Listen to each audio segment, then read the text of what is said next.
And um, this bot,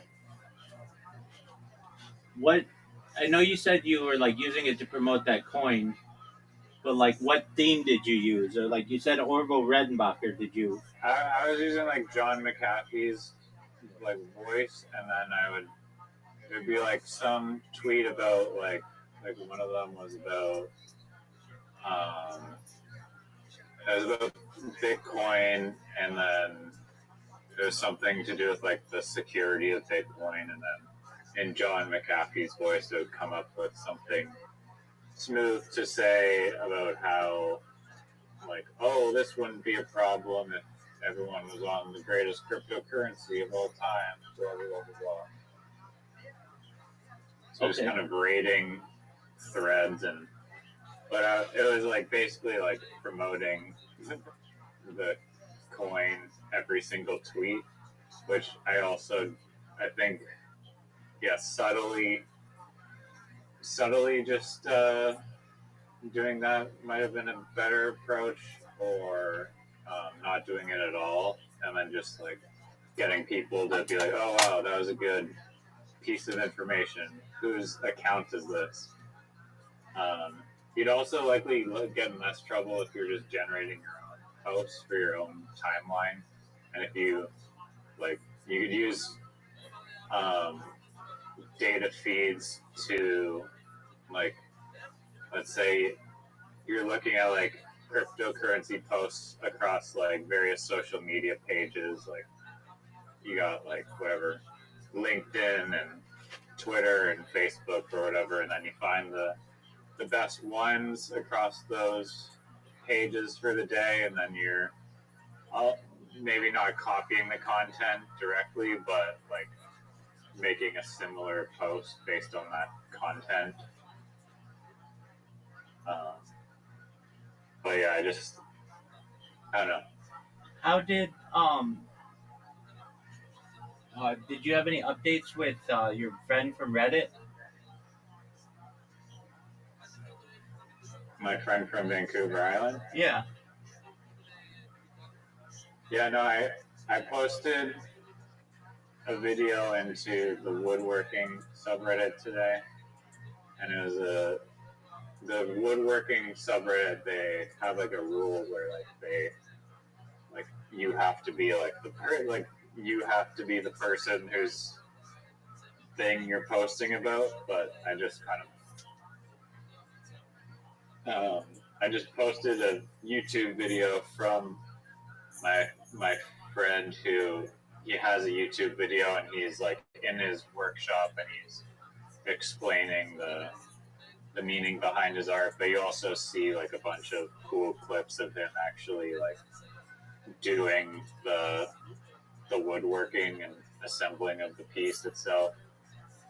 So I posted it in the Reddit, and it had like 1.6 thousand views, it says on the video, but unfortunately, and I don't know why, there was not a lot of likes. All right. I mean, that's all right. Did you make that video though, and like you were gonna share it?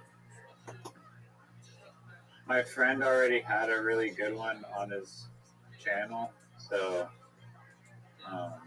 I just copied the link from that YouTube into him because it had him talking.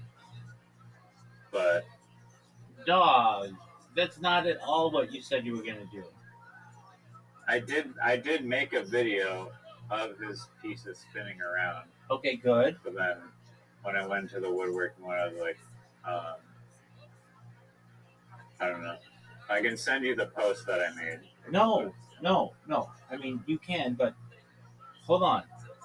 We went through it last night. You were gonna do oddly satisfying, and you were gonna put They music. won't let me post in oddly satisfying because they don't have enough time.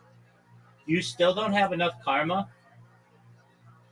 No, I need like 3,000 to post in oddly satisfying, and I have like 2,000. Oh wow, that's such bullshit. Yeah. But I say that's bullshit. But that's the best way to have a platform if you want to keep out spam and other shit. Um, because I have some more liminal pools that are like amazing. I can keep just mogging the liminal pools and the liminal spaces chat because I have, or groups because I have incredible liminal space photos. word dog. Can you post AI pictures in liminal space? Uh, I'm pretty sure, yeah. I don't. One of them might only be real photos. I have no idea. Okay, so you just don't know.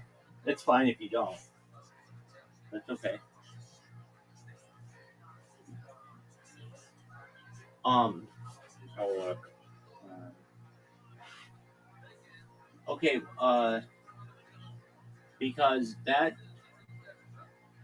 video. it says no AI generated content.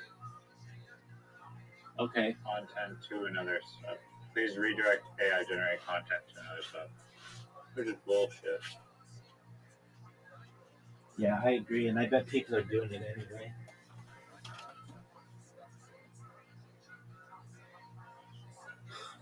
Have you ever seen Tron? You said no, you haven't. So you want to watch the making of a movie without having ever seen the movie? Yeah, Okay. I don't. Yeah, I mean,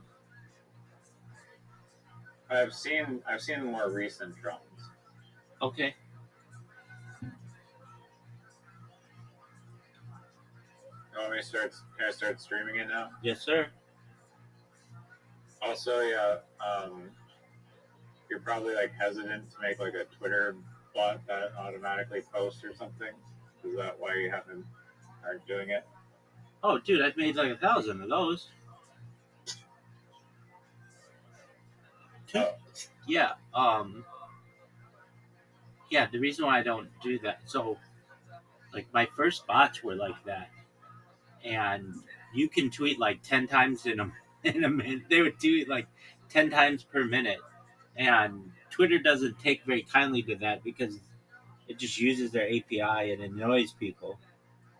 So then, and I'm sure you probably remember, I built a bot that just followed people. It was a follow bot that was very effective. Do you recall this? yeah, but they cap you now, Yeah, they do, which but is so annoying and stupid. they do. That's absolutely right. But they used to, I'm the reason why they cap you. Because you used to be able to create an account, immediately follow 400 people, and then create another account and immediately follow 400 people, and create another account and immediately follow 400 people. And I'm the reason why they cap you, or people like me. But I didn't know, I've never known anybody else to create a bot like the way that I created.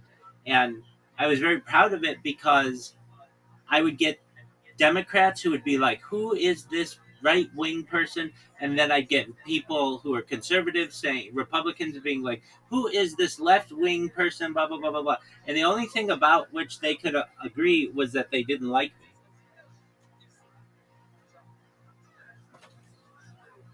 Have you tried an Instagram follow bot? Oh, I don't mess with Instagram like that because uh, they ban you right away with a follow bot. Um, they're like these companies have met people like me, and they know that like the big one that I did, what was it? The follow was it a follow bot? Or oh no, it was a like bot. It was Blue Sky. Blue Sky. Oh, that was so funny. I would make these really funny names for bot for like the bots, and then follow people. And I drove them. Are you still doing that or no? No. I haven't done that in a long time. Basically, it was very interesting to me. I did it. I was doing it.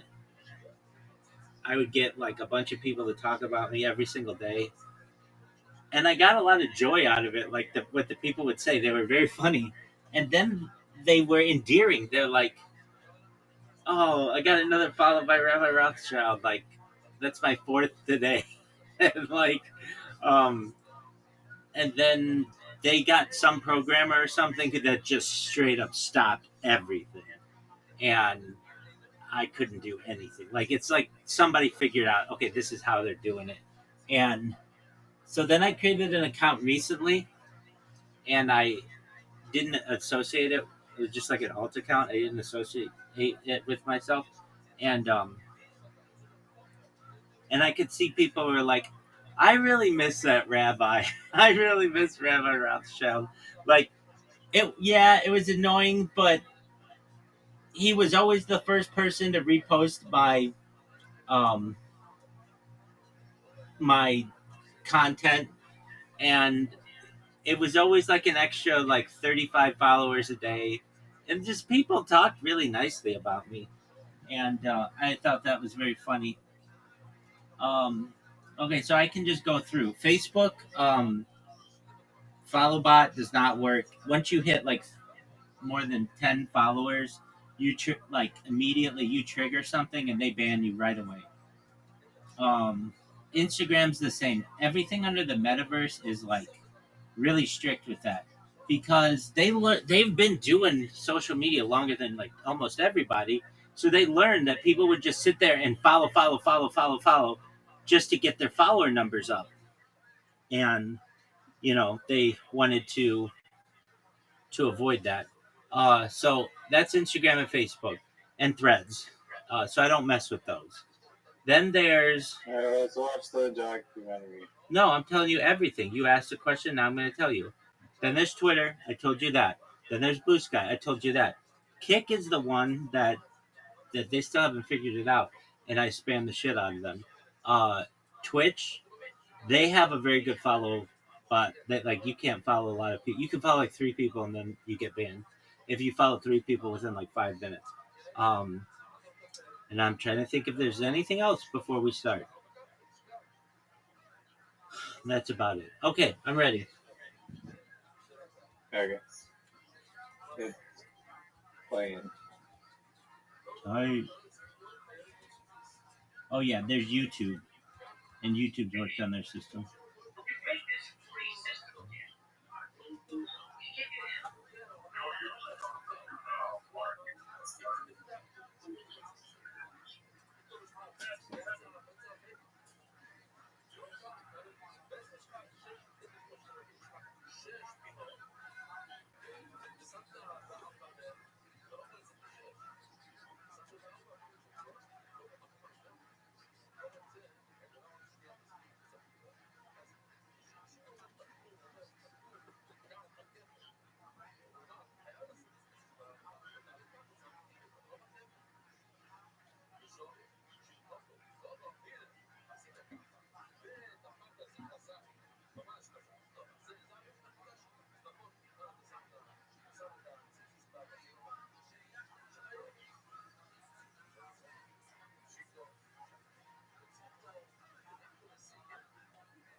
What up, dude? We're watching a documentary on Tron. Tron, yeah. Yeah.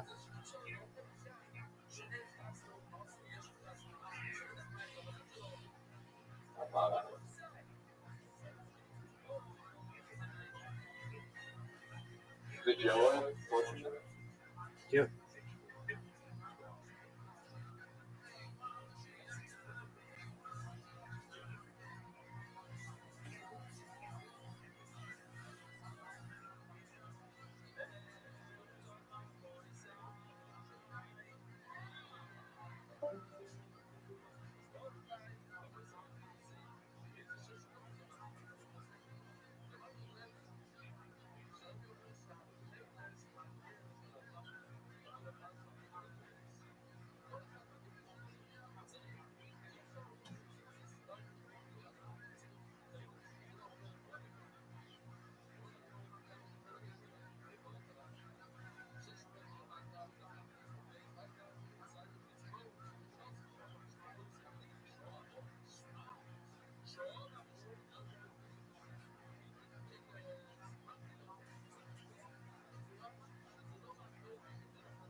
Yo, dog, what was that thing with the 800-588-2300 Empire and all that?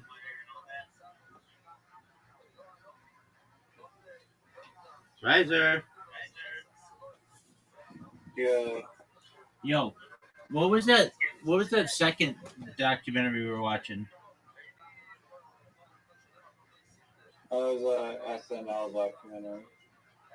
Oh, okay. Why were we watching it? I didn't know it was playing. Oh, okay. Did you fall asleep or something? Was, yeah, was it on for an hour? It was on for a long time. Like, enough to confuse me to be like, he must have fallen asleep.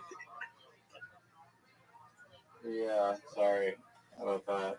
No worries. Um,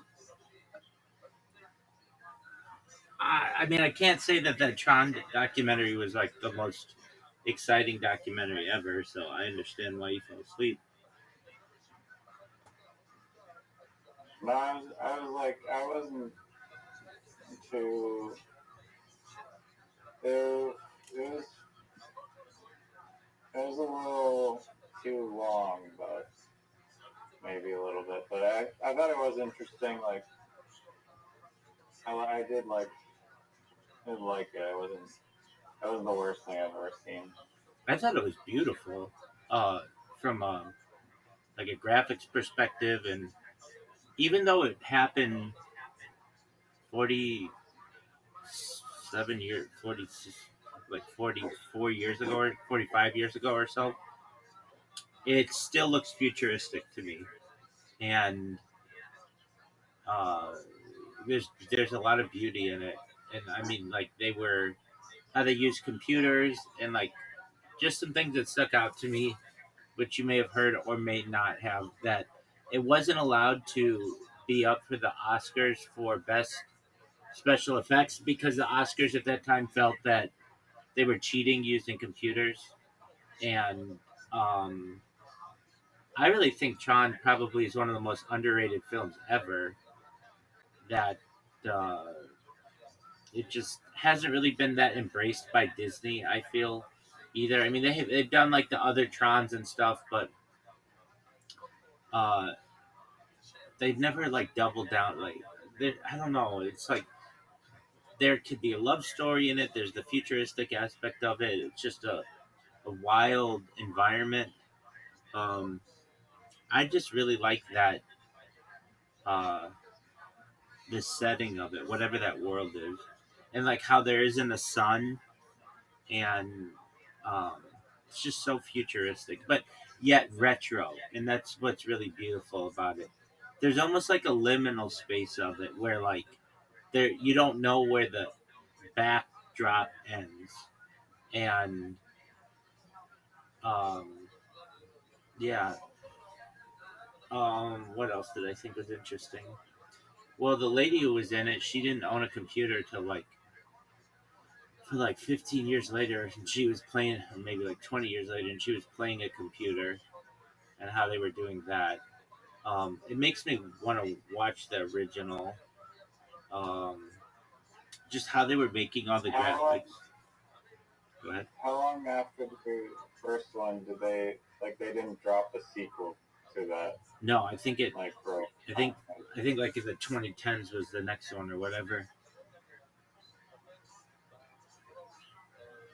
and um, Did it get deserved? Like did it get very popular at the time?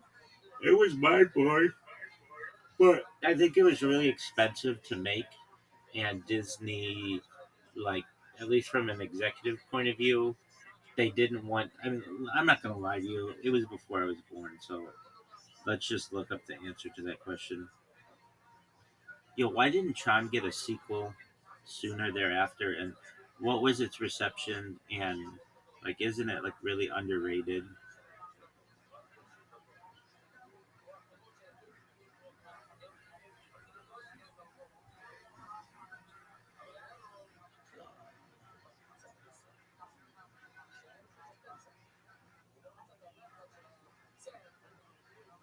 I mean, one thing that the director said, like like or the actors maybe were talking about it was like they're basically like acting on like a green screen basically, and like they had to imagine where they were and what was happening in the scene, and that it was like actually challenging to do that because it, there's no like reference points or whatever, but um, that was like one of like the first films to do that sort of work, where it wasn't like just like all shot live. But then in like the future, like today when they're shooting movies, I'm sure they're still doing a bunch of filming that way. Perhaps. So Tron did not have a theatrical sequel for 28 years because the original 1982 film was only a moderate commercial success at the time, and Disney was in a financially precarious position following Walt Disney's death, lacking the stability to support a new sci-fi franchise. Tron Legacy 2010 was released to mixed critical reviews and underperformed commercially, grossing approximately 400 to 410 million against a 150 $170 million budget.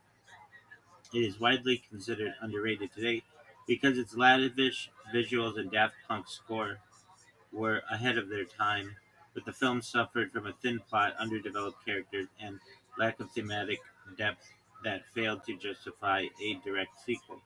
Delayed sequel. Disney shifted the live action strategy toward remakes and acquired IPs Marvel, Star Wars after Legacy and the flop Tomorrowland made them risk averse. Reception. While Legacy was a cult following, its box office return was deemed insufficient for Disney's blockbuster ambitions, leading to the cancellation of Tron Ascension. Underrated status. Critics and fans view the Tron as visually stunning but narratively hollow film, but but a narratively hollow film that was unfairly shelved due to corporate mismanagement rather than artistic failure. So, corporate mismanagement, not artistic failure.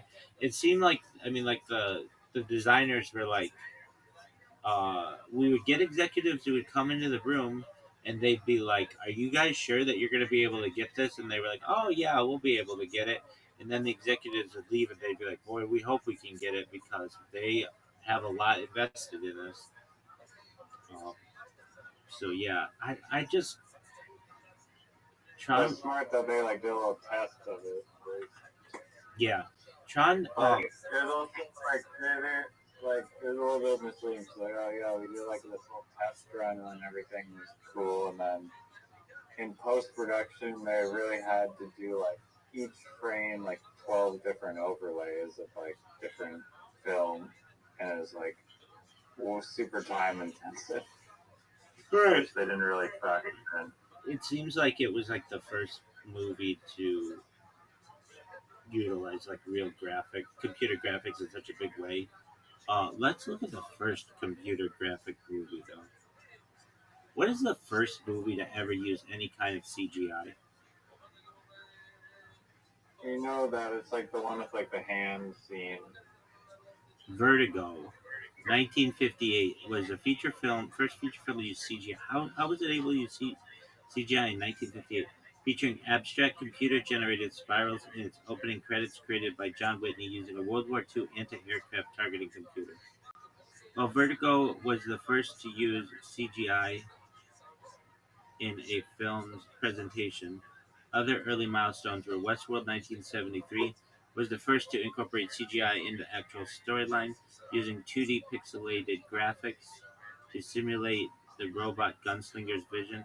Star Trek II: The Wrath of Khan featured the first completely computer-generated cinematic sequence depicting the Genesis effect on a barren planet. And Toy Story was the first feature-length film made entirely with 3D CGI. So I want to see this Vertigo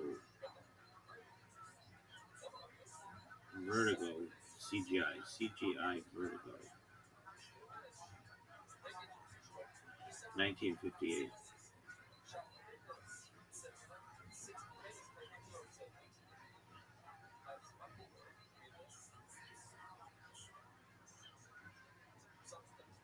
guess it's the title sequence.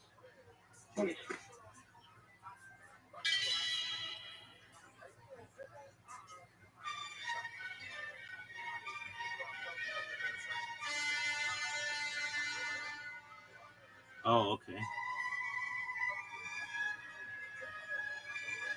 Oh, that's baller. Um,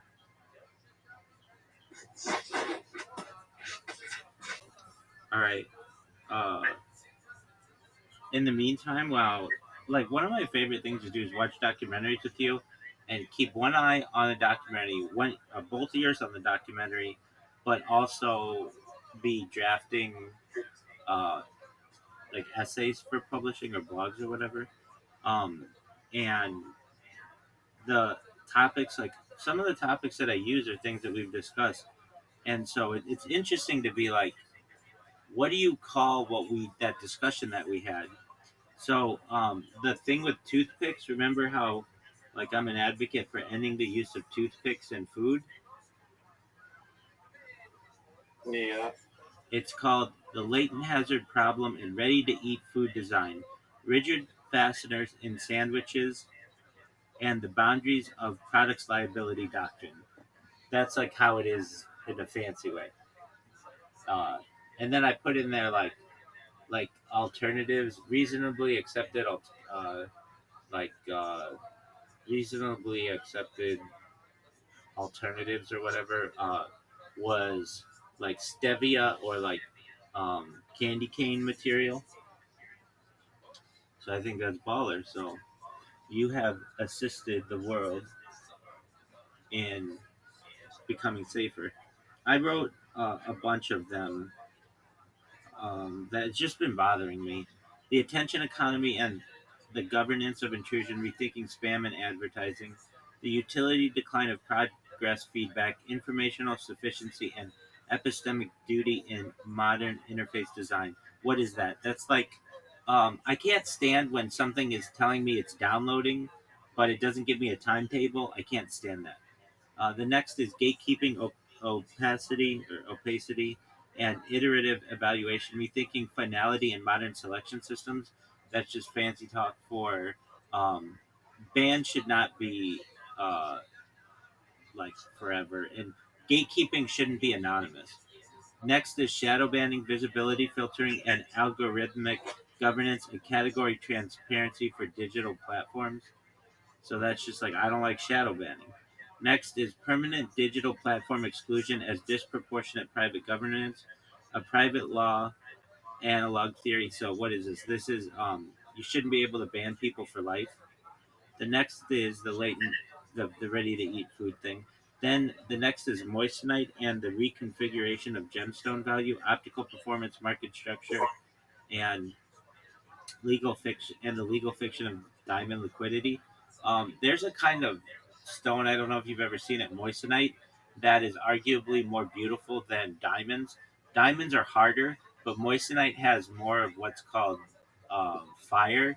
Like it's beautiful. It's like really it's like a huge rainbow, and I think moissanite's going to be really big in the future. And then next is bodily integrity of the child toward a federal prohibition on corporal punishment in federally funded institutions. So basically, I think it should be illegal to beat your children. And then I published today two others, one accidentally, but it's fine. One is rethinking police use of lethal force toward a presumption against firearms and a duty to develop reversible alternatives like tranquilizer darts. I always talk about that. And then the other is platform due process and the governance gap in digital infrastructure.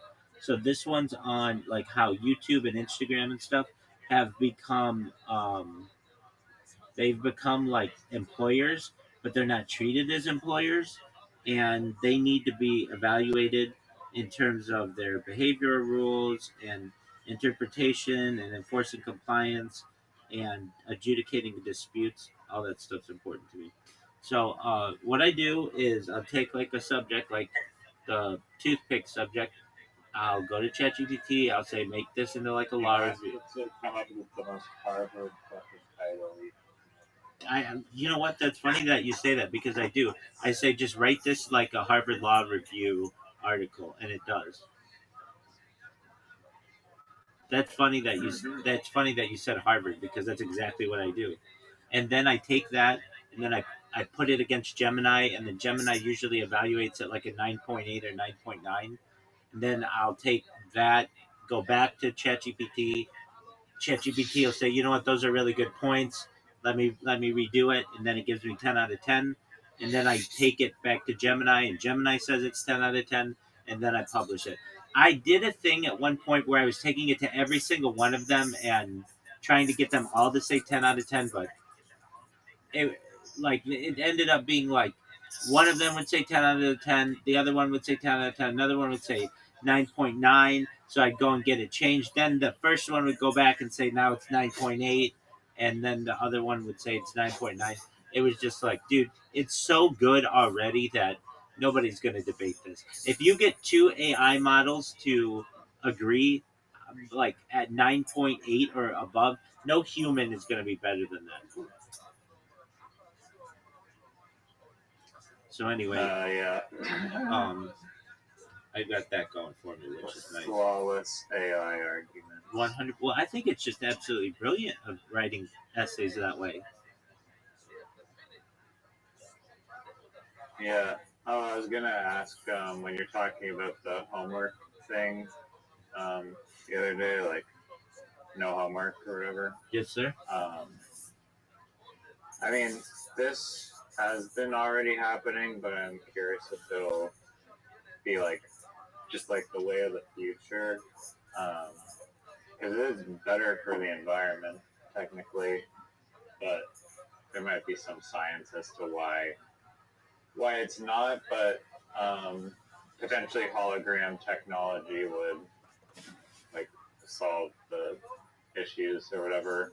But like just the overall idea of like all these different people are basically forced to commute to school.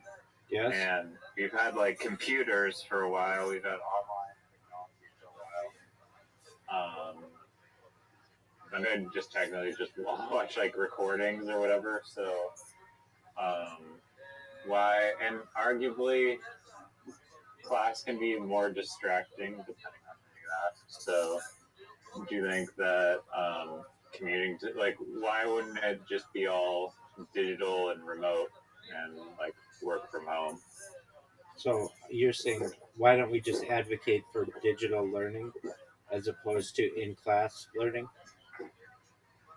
Yeah, and some people do high school and their whole school work online. It's not like people haven't done it or university. It is a thing, and I get like if you're in like if you're taking wood shop as a course, you can't really do it online if you need like specialized equipment or something. But I think Yeah, there's just yeah, I mean maybe that's a good that's probably the reason why you have to go into the first place potentially is like physical hardware that you need from the school. But there's a social aspect of school that's probably still beneficial, and the big thing is who's going to watch the kid at if they're at home. You can't have like a 7-year old just looking at a computer all day while both parents are working.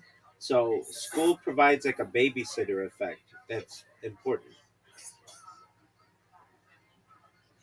I mean, I feel like the kids less likely to get into trouble at home. But then potentially, yeah, they'd skip school and then meet up. Yeah, what are you Yeah, talking if about? there's no one You can't leave an 8-year-old kid at home without parents and expect them to be logging into a computer and stuff. They're just gonna quickly just go and turn the TV on. well, set up cameras and a punishment system or something. I mean, even still, you can't just leave children unattended without a babysitter. It's illegal.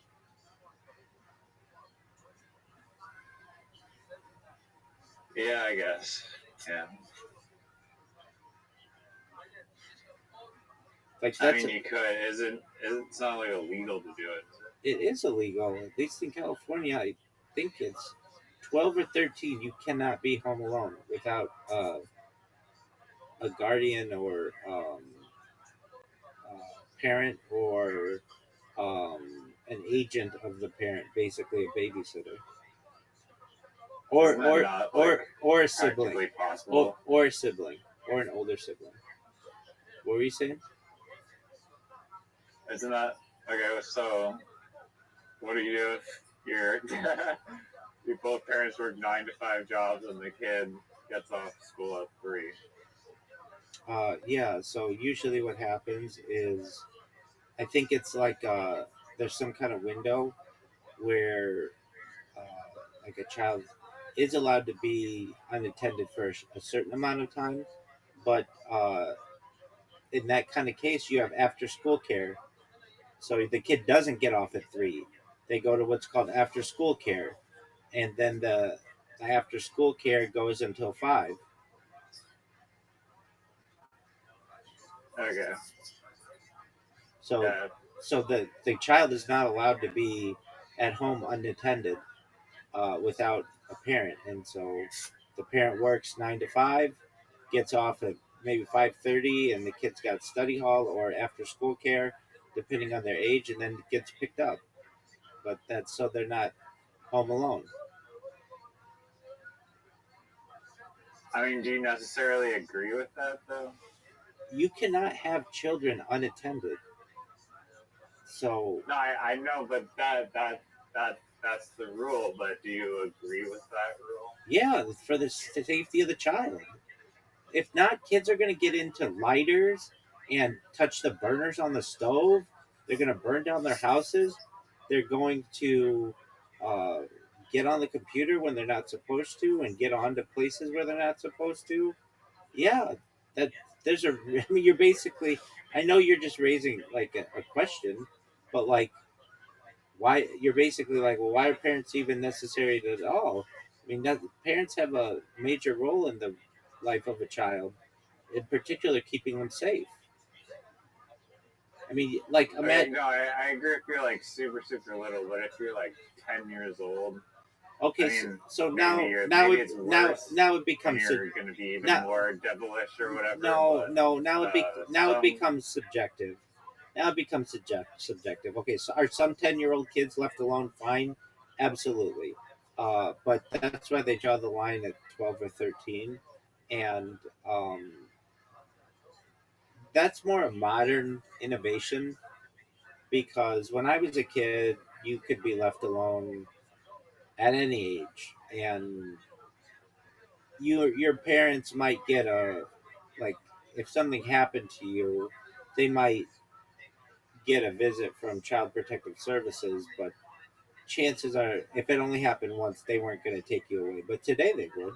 They would consider that to be a lack of supervision, and so the way that it works now, especially in single parent homes, is a child has to go to some kind of after school care until whenever the parent gets home. And that isn't to say that sometimes parents just neglect their children and then the kid gets taken away and put in foster care. That does happen too regularly. But generally, a parent gets up maybe at 5, gets the kids clothes together and everything. The kid's up by 6. The kid hits the bus at around 7. The parent goes to work. It has to be work around 8. Parent works 8 to 5:30 or so. The kids at school from 8 to 3:30. After school, the kid may take the bus home if they have someone to watch them at school. Sometimes they go to a friend's house. Sometimes a neighbor watches them, and that's all fine. Maybe a grandparent or sibling or something. But if there's absolutely no one who can watch them, then the child goes to some type of after school care for anywhere between 30 minutes to an hour and a half until 5 or so. And then the kid is required to generally cannot just leave. They have to be signed out by a parent or guardian or somebody. But under certain circumstances, especially in some areas in some states, the laws aren't as strict and the kid can walk home. But it's becoming, police are becoming very strict on this. I saw a report of a lady who got arrested. Her kid walked like 2 blocks away or something to go get some milk, and somebody called or something and said, "Hey, there's like an 8-year-old kid walking to go get milk or something." Maybe not eight, like maybe older than that. And they went and arrested the mother. She was like, "He's just walking on the street. What's wrong with that?" And they're like, "You're not allowed to do that." And she's like, "He was gone for 15 minutes. Like, you mean I can't just have a child go get milk at the store?" And they were like, "Nope." And it made it made news. She was like in shock, and many people were too, because the comments were like, "I used to go run errands for my parents and yada yada yada," and all of that. And I literally can't walk outside yeah, well, the thing if is, you're. not unsupervised under certain ages. And again, it didn't used to be like that. The idea, I mean, you used to just be outside until the streetlights came on, and then you come home for dinner. That used to be the rule. But uh, or, I shouldn't say the rule, but tradition. And now police many times don't have anything to do, and people are very suspicious of what's going on and don't want to see children unattended. And the police are very strict on these things. So uh, and then child protective services gets involved, and then there's a very good chance you can lose your children. And then you have to go to court and maybe get an attorney to go fight back for your children. It's a terrible system. The system many times will take a parent will make a mistake, like whatever, like you had your kid go get some milk and was gone for 15 minutes or whatever, and the state will take that kid that was in a loving home with a loving parent or parents and move them to foster care where they could be abused, they could be molested, all kinds of things, and think that that's a better system for them, and it absolutely is not. And the parent will fight extremely hard to get their child back with good reason. There's no multi-strike system. It's like you let Usually, your child usually, outside. yeah, usually That's there it. is some type of multi-strike system, depending on the severity and um, whether the state sees the parent as being a danger to the child. Like if the child is complaining about being abused, uh, the state may take the child on the first go round. But if the state evaluates the child and sees it, like they evaluate a few different things, like is the child, do they have adequate nutrition, do they have education, do they have a comfortable place to live, do they have a bed, do they have clean clothes. If they see that those things are being addressed, then there's a far less opportunity that they're going to be taken away. But if the state sees that they are malnourished and that they're dirty and that the house is dirty and that they aren't going to school, then there's a good chance that the child will be taken away. And there's even uh, the opportunity or the potential that the parent will be taken to jail for child endangerment or child neglect. And so that's why when you're a parent, it's like of extreme importance that you take care of your children. Do you think high school could be automated online? Well, in many ways, it already is. At a high school age, you're already 13, 14, 15, 16 years old. You're allowed by the state to stay at home alone. And uh, do I think it's beneficial for the kids? I think it can be much more efficient, but it's terrible for social interaction. And um, I've met kids who were in here and they're like, yeah, I went to school online or whatever. And they talk, many of them say bad things about that they didn't develop friendships, they didn't develop relationships, they feel awkward when they're, interacting with people in real life.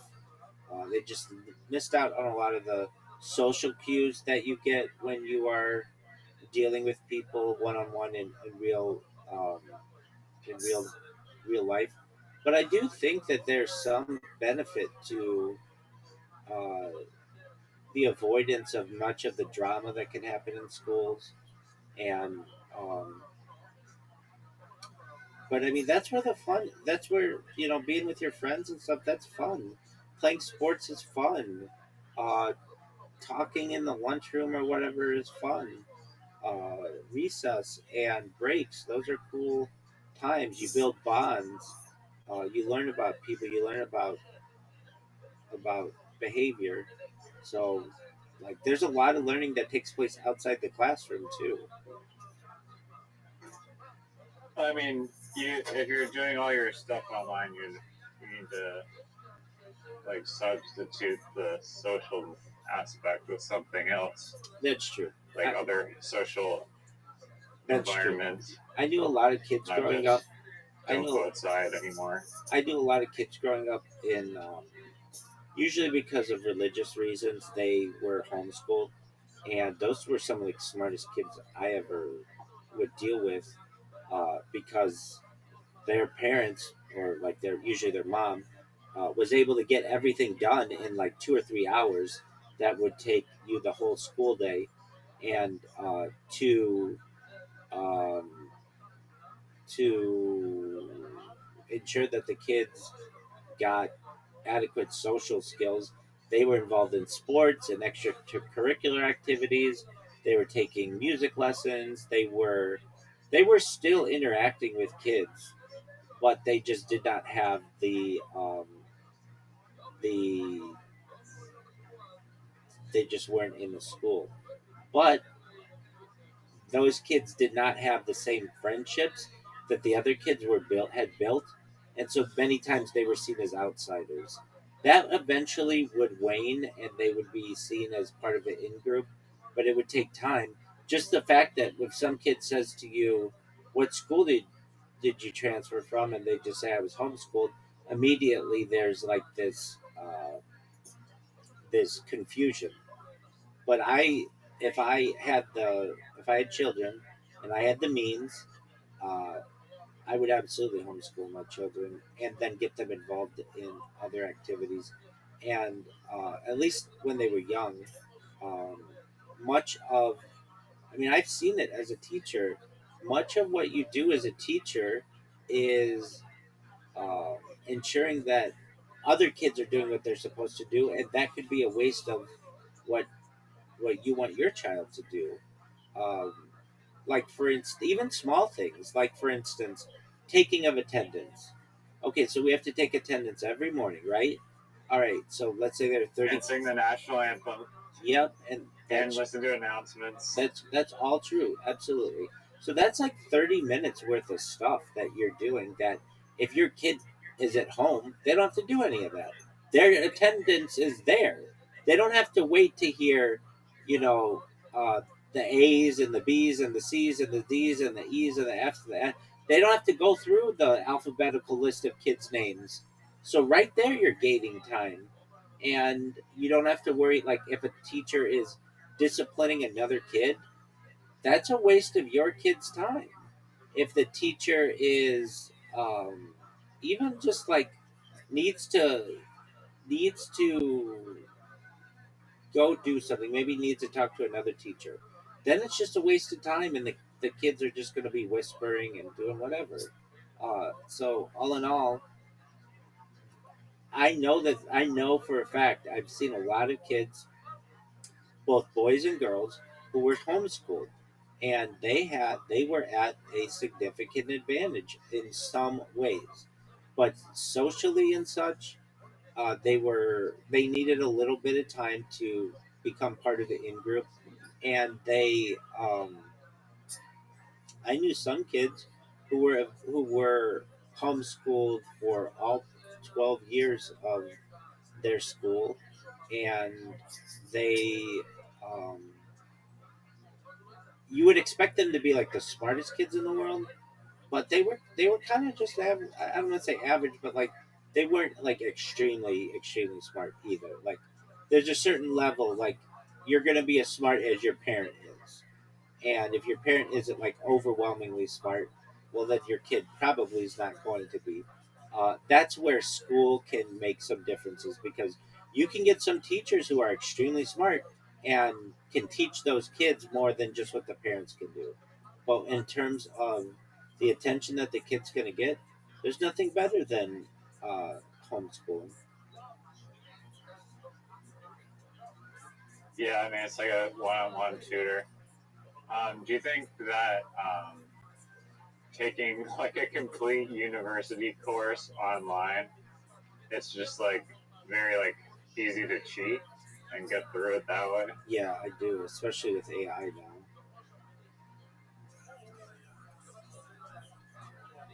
Yeah, I mean, it's like uh, a lot of things. Um, I mean, I put out like I'm not allowed to publish them because I can only do two a day. But like these blog posts, I put out like 10 Harvard Law Review, like really good articles that could be published in Harvard Law Review today, and that was in an hour of a documentary. Like we're at a point where even the best lawyer in the world couldn't even put together one of those, let alone 10 of those. In my own way, I'm like 10 times better than the best lawyer ever in terms of what I want to write for, uh, like legal briefs. Like, there's just no competition. So, if you're looking at uh, doing, if you're looking at doing any kind of written work, it's really very easy to cheat. Now, I've seen what schools are doing now, and I did this as a kid. We had oral exams where you had to discuss the topics orally, and I see that's what schools are doing now because so many kids are cheating with written exams. And Do oral, they force you to do a test in person instead of doing it online? yeah. So the way that it worked with when I was in school was the uh, the teacher would ask you a question on a topic and you had to answer it orally. You couldn't look at any books. You had to prepare yourself as best as possible. And there was nothing written. So you had to be able to convey the answer to the teacher from memory. And that's how it's being done now because there's really no alternative. Anything that's written is like all you have to do is take the question and put it in ChatGPT. And kids realize that. So to avoid that type of cheating, teachers are now saying you have to provide the answer orally, and you'll be asked to, you know, you'll be given a test orally. And my oral exams were like an hour or two, once or twice a year, and and they were difficult. But it was like a different way that your brain had to be formed. It was like I didn't just have to learn how to write well and like do mathematics well, but I had to be able to describe the stuff to an adult, and I Yeah, couldn't look at notes or anything. I never had any of those style tests, but I I don't think I don't know what online courses or university courses are doing to stop people from cheating. Maybe some of them have.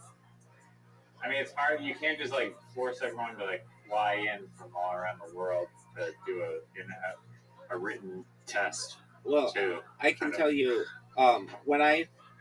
when I took and passed the uh, project manager exam, it's to become a project management professional. I was watched on camera, and I couldn't move my eyes um, away from the camera. When I took the exam, it was during COVID, and so normally I'd have to go to like a proctored place, but they allowed you had to do it online. But I had to show the camera around my room, and um, What the hell? yeah, so they had to get like a 360-degree view of my room. And if I looked anywhere but the camera, the proctor could see that and would say, like, keep your eyes straight on the camera. And at least with the project management exam, it's considered one of the more difficult exams um, in the industry, and um, in just all of computer science and management. And it one of the reasons why it's so difficult is because to become a certified project management professional, once you're certified, you're not allowed to discuss the format of the exam, like in specifics. Like, you can't be like, oh, the questions were like this. You're not allowed to do that, to ensure that the test maintains its difficulty. And the questions are like unlike anything I've ever seen before. But the thing was, all the preparation materials, uh, they were they weren't like, hey, take a how would I say it? Like a here is a here's a practice exam. There aren't practice exams because the PMI Project Management Institute is really strict about what can be published about the test. It's all because they want to like limit the amount of project management professionals that there are, and not to say that they don't want more of them, but they just want to make sure that someone just doesn't learn how to take the test really well and is able to pass the exam. They want to make sure that people follow the correct procedure, and I I was mean, they teach you everything you need to know though to pass it. no, they didn't. That was the interesting thing. I even took the courses from like the his name's Cornelius Fisher. He's like the president of the Project Management Institute, and I would listen to his courses uh, for like a whole year, and that was okay. But the thing that was best was there was a software that I got, and this software uh, had like 1,600 questions or something that were similar but not exactly what the project management exam had. And uh, this and I just would drill myself on those questions. And even though when I took the project management exam, uh, when I took it, the questions were different. I understood because I had just taken the practice exam so many times. Like, it wasn't even a practice exam, but it was like practice questions so much that I was able to pass it. So, like, to give an example of what the question is, like, to for any project, there's a 56-step process, basically, and it changes like according to the like newest, most recent iteration. It's like 56, but like prior to that, it was like 51 or something like that. So there's everything from like scope to close, like basically like the scope of the project to the close of the project, and the questions would be something um, like well, okay, so I don't know. Sally is has a project for type developing a kind of software, and has a proposal to her her um, constituency. Uh, what what does she have to bring to her organizational meeting? And you'll have like a list of things. Like, some of them would be like the scope, the um, the people involved, the Timeline. exactly that kind of stuff. But one of those things will be like incorrect, like it shouldn't be in there, and the proposal, um, and Like that's how they would throw you off. And uh, the preparation test that I took, um, that was really good at doing it. But I would, if I would have just listened to the um, the podcast like the whole time, I still probably wouldn't have passed it because I just wasn't sinking in. Like I guess that was the thing too. It wasn't sinking in that much to me. But keep in mind, I was running a business at the same time, so I couldn't really focus on it. I was like managing employees and stuff, and this is just something that I did in my free time. Uh, and then another aspect of it, which was a huge thing, was the math element of it. So there's a huge math element of it, huge in preparation, huge. It's supposed to be like 33% to 50% of the test is math. And then when I took the test, I found out. Oh, and the other thing was it was a lot of, it was like 50 or so equations. Like the equation part was really in depth. And then when I took the test, I saw there was no math on it. And it was like no flipping way. These guys just bluffed the math part of it. Now, apparently there used to be a math portion of it, but at least on the version that I got, there was no math. And so it was like Damn. I could have been really bending over backwards to do the math part, but I think they just got rid of the math part. But it was unlike any exam that I have ever taken, where they were so strict on what I could do on the test. Like I've taken tests at um, locations, and I've had proctors before, but never was the proctor like you can't look off the screen for more than like 5 seconds, or you would be disciplined. It was like, wow, this is so Big Brother, but they, and then like there couldn't be anybody else in the room. Did they provide the camera, or was it up to you to have 24 cameras going 360? No, I'm already perfectly set up. How many angles do you need? Yeah, no, exactly. I can tell you this: I had televisions, and they told me I had to cover up the televisions, so I had to put towels over my televisions, and any other monitor that was there. So, but yeah, it was just a What if you put what if you had like a phone behind your camera or something? Yeah, I mean, you could do that, but I mean, how are you going to move it? Also, Or just like giant like notes behind the camera. yeah, I had to cover. I had something like that, not to cheat, but I had some kind of like document, and they said I had to cover that. Like they were really thorough. I had to cover the televisions. I had to like turn over some notes or something that I had that wasn't even related, and it was just like a pamphlet or a flyer or something. Um, and what else? My hands had to be in sight. That was one. Your hands couldn't be like anywhere but the keyboard. They had to be seen the whole time. They were checking your mouth, your face gestures, and they basically just Were they hired. looking at the screen? Oh yeah, and the whole screen is recorded as well. Yeah, so every aspect of the screen is recorded, and uh, Uh, and is there any way to cheat rather than rigging yourself, like looking at the screen during the test and clicking the buttons and then hijacking the feed and injecting that feed onto it? Yeah. Oh, another thing, they checked your ears for earpieces. Um, yeah, there, you could cheat the way that I thought you could do it at the time. But this didn't really exist. Because I passed the exam like 6 years ago.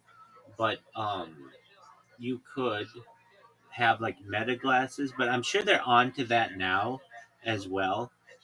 That was another thing too. I think I had contacts in at the time, but maybe I didn't. And they said, I don't think they. I think I did have glasses on, and they made me take my glasses off and show them to the camera like they were normal glasses, and they weren't.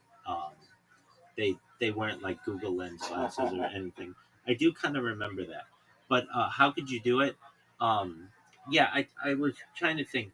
Um, the and How then did they check for your earpiece? They asked you to chuck your ear in front of the camera. you had to turn right to left, and and they had to see your earlobes or your ear canal. Um, but they do make really small pieces, earpieces and stuff that you could use, I guess. But that wouldn't really help you that much. Are they listening or only like watching?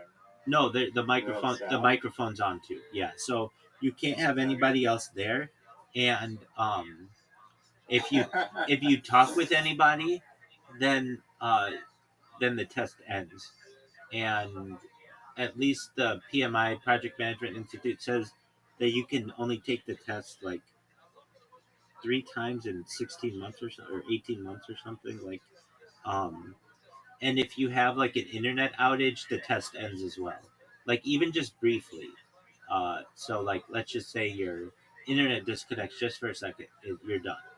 um that's why they say you can take the test at a proctored location as well, and you have to pay for it.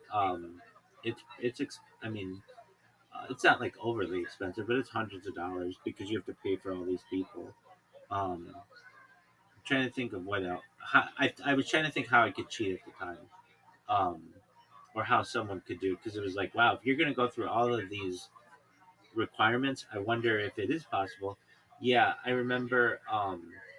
The idea was to have a camera that's like a hidden camera behind you, or like um, in your clothing or something, so that it can see the screen, and then you could have a device.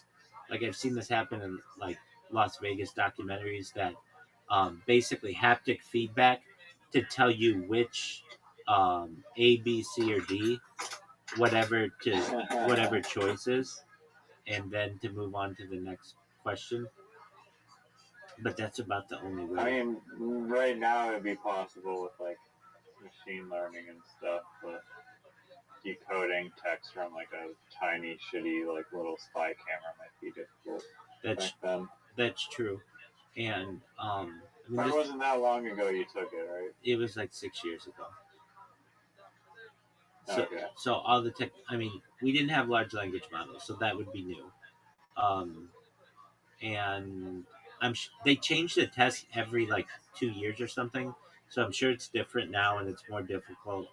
Um, and especially with LLMs, that's going to be the first thing that they're going to do to make it different. Um, and there was another thing too. You had to down. Oh yeah. I had to buy a whole new computer to take this test, um, because you had to download a certain software. And at the time, the I just had like Chromebooks, and I did not have.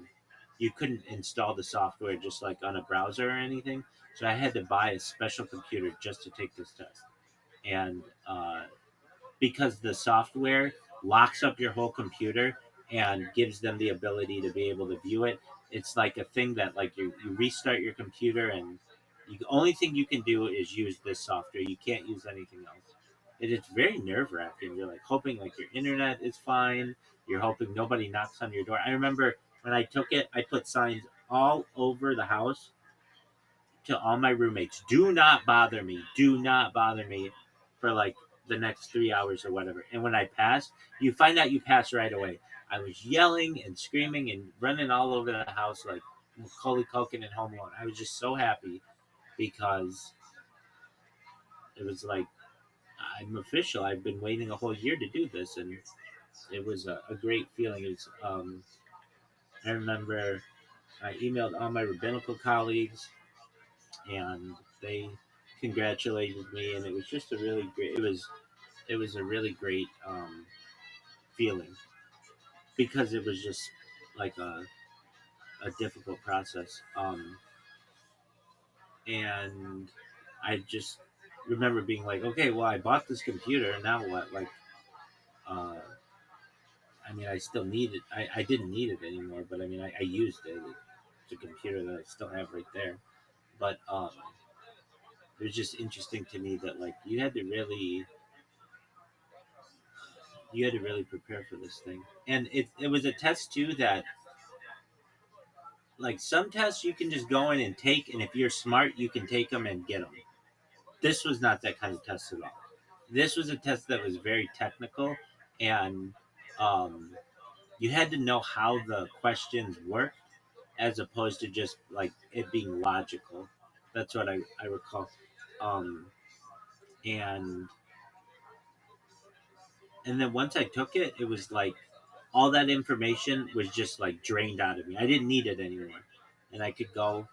And then like right from there, once I got that certification, I had jobs pouring into me because once you have that certification, it's the highest level of a project manager, and everybody wants when they are looking for a project manager, they want a PMP, which is like the thing that you can put at the end of your name and everything. And I had jobs lined up, like I had my pick of the litter for positions, basically, and recruiters who, because like it's a lot easier to get somebody hired if they're like a PMP. It's like the difference between like a medical doctor and like somebody who's just like who doesn't have that certification or whatever that distinction. So I Did you work on any project management jobs? oh yeah, free like that's what I did right before I did.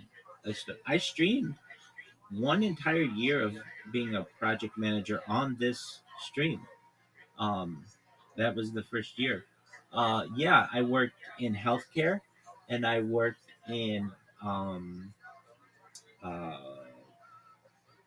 with like I don't want to say that well, like let's just say like the biggest retailers in the world, and also what other projects? Uh, I completed a really big um, project for Israel, and um, The country? yeah.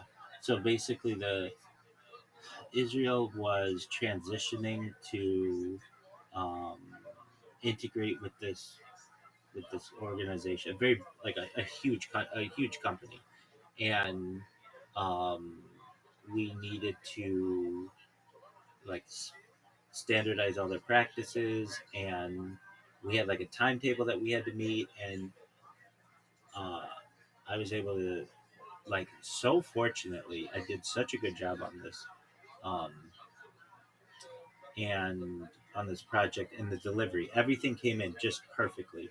I even made videos like I'm like I can't believe that I that this project is going to have such a big effect for Israel, and um, everything went so smoothly.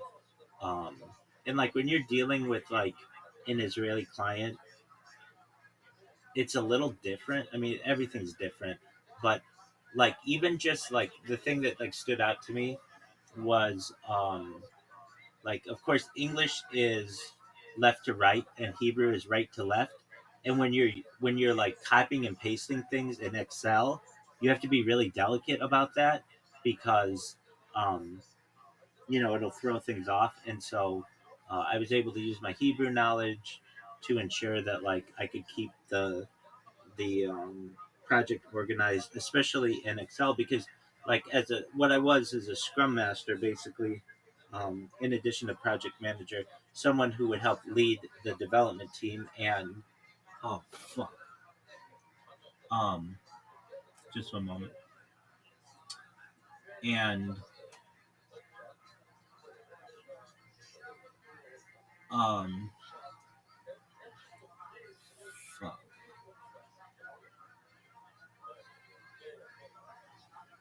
And I was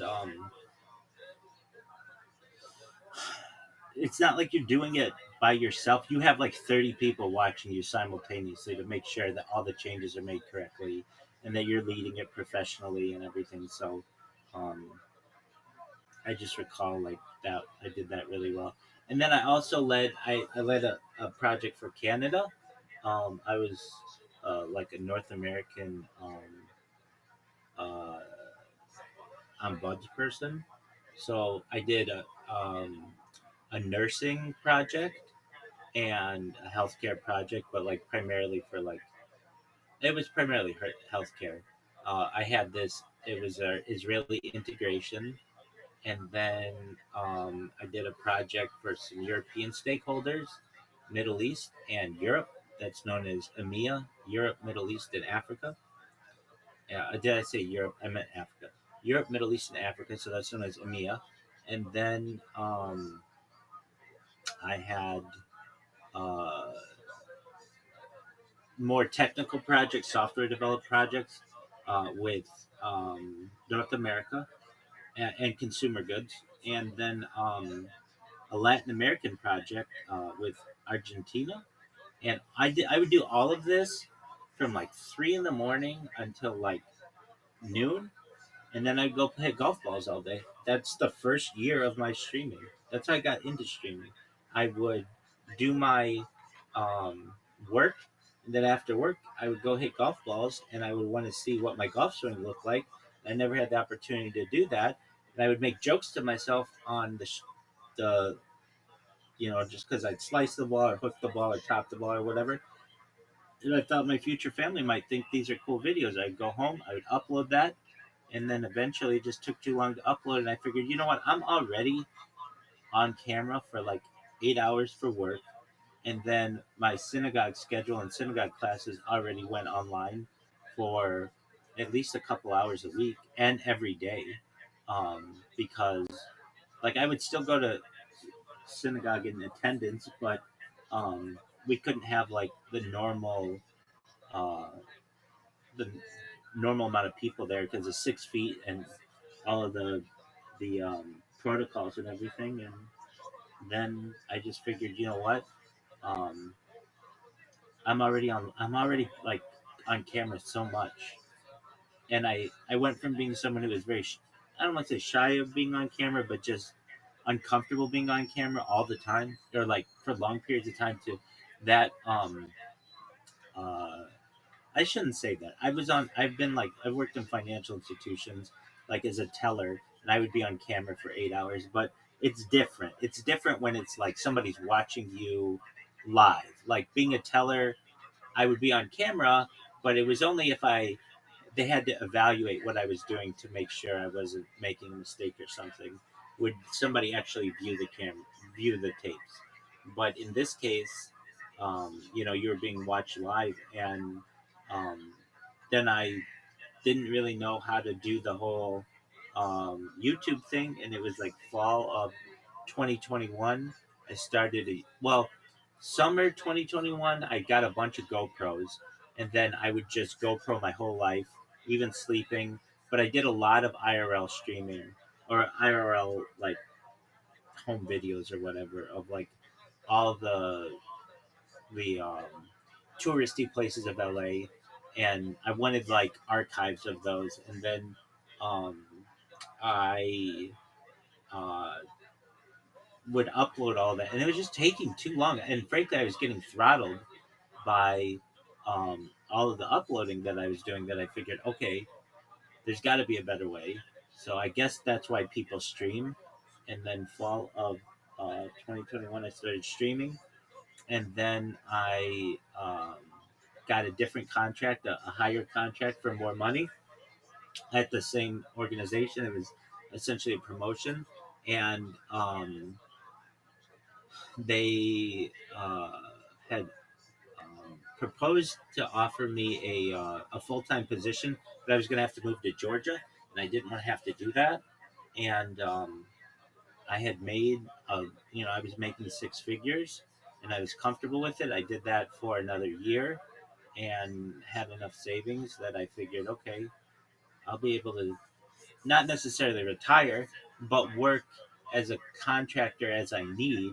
If I ever need money, I can just do little jobs here and there and be comfortable with that, so long as I don't, uh, so long as I limit my spending. And then I was able to do that, but there were just some other aspects that I really had to cut some things, like a car, like insurance. Well, like I still have insurance, but like car insurance, because I just wasn't using the vehicle. And then like what? every now and then I'll do some contract work for somebody, but that's only when they really come to me. I mean, I know what my budget is every month, and if I stay within my budget, I'm okay. And I have all of that, uh, all the finances that I have to thank for the project management professional exam. It's something that was really great for me, and it took me from being just like a project manager. Anybody can really say they're a project manager, but that was immediately I was making like hundreds of thousands of dollars a year. And when you do that, um, it's like life. In my way, it was like life changing money. So the the PMI, anybody who is watching or if they hear this, and you don't know what you're doing with your life, go be a project management professional immediately. The base salaries are like $180,000. Oh damn, that's baller. Yeah, exactly. That's And a lot of money. that's base. Like a normal project management professional might make like or a normal project manager might make like 100, 120, sometimes 80, just like depending what you, maybe lower 40. It depends. Like anybody can do that. But once you get that PMI certification, you're it's probably closer to $200,000 now. Um, and uh, like my contracts were more than that, and um, that's how I've been able to do this. Like by making a lot of money and just not blowing it. Damn. Baller. Word, Doug. Uh, do you think how how close would you be to passing the bar exam if you had to just take it out of like the board? I would have to study for it. Anybody would, but I would be in the top 1% of people right now to be able to do it. What do you mean? Um, so I'm talking like the California bar exam. Uh, we have anywhere between 3 and 5,000 people in California a year who do what's called reading toward the bar, where law de- they don't have a law degree, but they um, learn under the tutelage of an attorney. That's what Kim Kardashian's trying to do. And basically, with enough experience, you're eligible to take the bar exam. And I have a lot of law experience. Many of my rabbinical colleagues are lawyers. A lot of my yeshiva, my Jewish learning is in law. And so, with that combined, I would be in the top 1% of candidates to take the bar exam. I have a lot of friends who are lawyers, and um, I certainly considered being a practicing attorney, but they don't make as much as I make in tech, or didn't. I mean, many of them don't even make $100,000. It's not what it once was. The California legal market has become extremely saturated, and that's why only 50% of California lawyers actually practice law. Oh snap! We're done. I thought I thought there. I mean, you can make a lot of money. Like my uncle has been the NHL hockey league, right? Of He works course. for the NHL Hockey Players Association, NFL or and he makes like NHLPA. yeah, he makes like crazy amounts of money. Right. But No, no doubt. And if you're a partner in a law firm, you have the opportunity to make millions of dollars, but that's just not the norm. And the hours are really right, long. It's extremely corrupt. Um, so And what the Not shop, as chill. You can like work from home, right? streaming. Well, yeah, exactly. And um, a law degree is really expensive. You're looking at hundreds of thousands of dollars for that, and it was just, to me, I could make probably like 60% more in tech than what I would in law without nearly the amount of hours. So I was more attracted to tech, at least uh, once I hit my 30s or so. And I have thought, like I'm writing a lot of these blogs that are very law based, and I thought in the future maybe to perhaps pursue a law, or like the completion of a law degree. But I don't know if I would want to practice. That's just a lot of work. But what I would like to do is be like a uh, someone who would write law briefs and perhaps even teach law as well. I've known a lot of law professors, and many of them get burnt out in practice, and then go to teach, and it's way easier. But that's not what I would want to do. I mean, that's cool. I might do it for like a year or two, but I know this sounds like strange for me to say, but I'm going viral. And when I do, I'm not going to have time to teach. I mean, like I might teach business course here or there, or a law course here or there, but it's like I'm going to have my whole life's like going to be archived and it'd be like a giant celebrity. Now, is that necessarily true? If I do this long enough, it's it's as inevitable as anything else is, and I look forward to that day.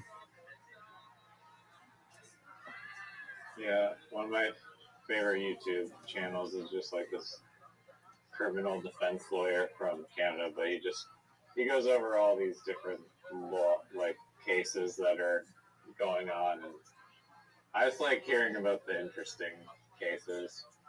And he's done all the bullshit work to understand the way like the law works. I just get to hear it all Exactly. without doing much work. Other than the like Reddit like interesting ideas subreddit, because I love Reddit now, and Because why do you love the Reddit now? Why do you love Reddit now? I just didn't give it a chance at all. Right, and who talks about it like nonstop, including the fighter and the kids subreddit? This guy. I mean, it's pretty. It's like Instagram almost. Like it's pretty damn major app. It it is. Was not using it before. It's the heart of the internet. I joined the miniatures subreddit today, which is like I'm in it. I know. Like I know exactly what it is, my friend. If it's a subreddit, I'm in it. I'm in like everything. The only ones I'm not in are cat ones. Not because I don't necessarily like cats, but there are so many cat ones. But I am in some cat ones. I'm in like the black cat one and the Maine Coon Maine or whatever, the wolf, the really big one. And I'm in all the animal ones like lions and tigers and ligers and bobcats and leopards and all that stuff. Anyway, you were saying. Yeah, this one person had the idea of like I it doesn't really make sense at all, and it's not a good idea at all. But for whatever reason, just like it was super outvoted, and it was just like on airplane flights, like instead of having like a in-house movie that plays, we'll give them the benefit of the doubt that it was like the days where like you couldn't even pick your movie. It was just like one blanket movie for the whole plane. But they're like, yeah, there should be like a university professor, and the university professor should like give like a lecture for like the plane, and then they could like get paid and get like a free flight, and then everyone could like learn about some some random thing, and it would be great.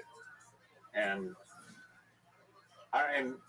it's not a bad alternative versus just like a random movie that sucks. If you have like an actual incredible speaker, and the flight's not like 4 hours long, but maybe you could have 4 different amazing guest speakers or something.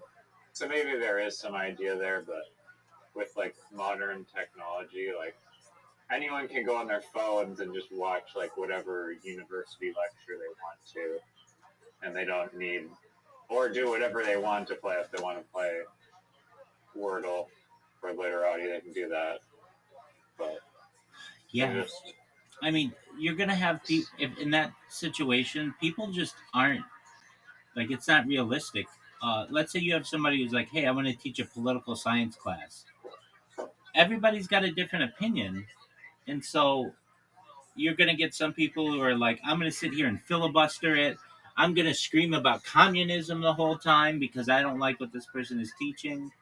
Like, and most people are well, just maybe it wouldn't be like a politically charged one, like okay. So let's say like but everything becomes politically charged. Let's talk about like nuclear energy. You have a nuclear physicist there who's like, I'm going to teach about nuclear energy. And somebody's like, I don't like nuclear energy because it's dangerous. And someone else is going to be like, well, you know, France uses 66% of their energy is nuclear energy. It's relatively safe. And then somebody, you know what I mean? Like, okay, so not nuclear energy. So what about like math? You're gonna get somebody who's like, I don't like it. Wait. Well, with like the nuclear energy thing, it's much more acceptable nowadays. That people are. It's not like the early days of nuclear where all these like horrible accidents. And what if you have somebody? I get what you're saying. I guess. What if you have somebody who's like, my family grew up next to a nuclear energy plant, and they have two heads. You know what I mean? Like you're gonna have people who are gonna try to make arguments, uh, drawing at people's emotions, and that might be an issue. I'd be like, we're just looking at the science of it, and feel free to read the newspaper. I don't know. Well, okay, so you would give people the alternative to read the newspaper? Yeah, you get to listen to the lecture, or you can do the crosswords and Sudoku in the newspaper and read the newspaper. Okay, why do people? So you think this is a good idea? No, I think it's a horrible idea if we're assuming that it's like in this day and age where you can just like, or we have phones. But if it was on like the early days of airplanes where it's like just one movie that like is like rated PG or G because there's kids on the flight, so we have to watch G rated movies or PG movies. It's either that and maybe like 10% of the plane is gonna watch the movie. The other 10% doesn't give a shit. I mean, it's either that or like a TED talk from like a really super dope person.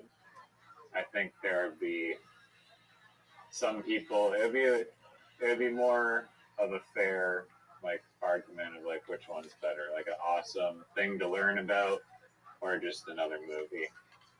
And I don't. It wouldn't be like unanimous, but it'd have a better shot. Okay, and uh, I mean, but like, aren't we? But also, like the problem with it, I mean, this one specifically said like university professor talks, which like if you're actually taking from that, I would just broadening it to just any like speaker. But if we're just going like university talks, it's like you can't just like go and just inject people with like third year engineering courses. Like they're gonna just be like, what the fuck is this? Right. Like, And what if they don't speak English? um Well, then they're not going to understand the movie in English either. It can have subtitles for whatever language they have.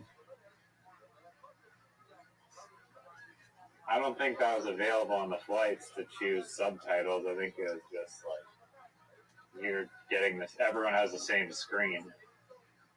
Oh yeah. You're talking back in the day when it was in the front. Yeah. Um. Yeah. So that's true. Okay, but I mean, they can still appreciate like the beauty of a movie. Like I can not watch a like I cannot know a language to a movie, but still, it's a distraction to everything else, even if I don't understand it.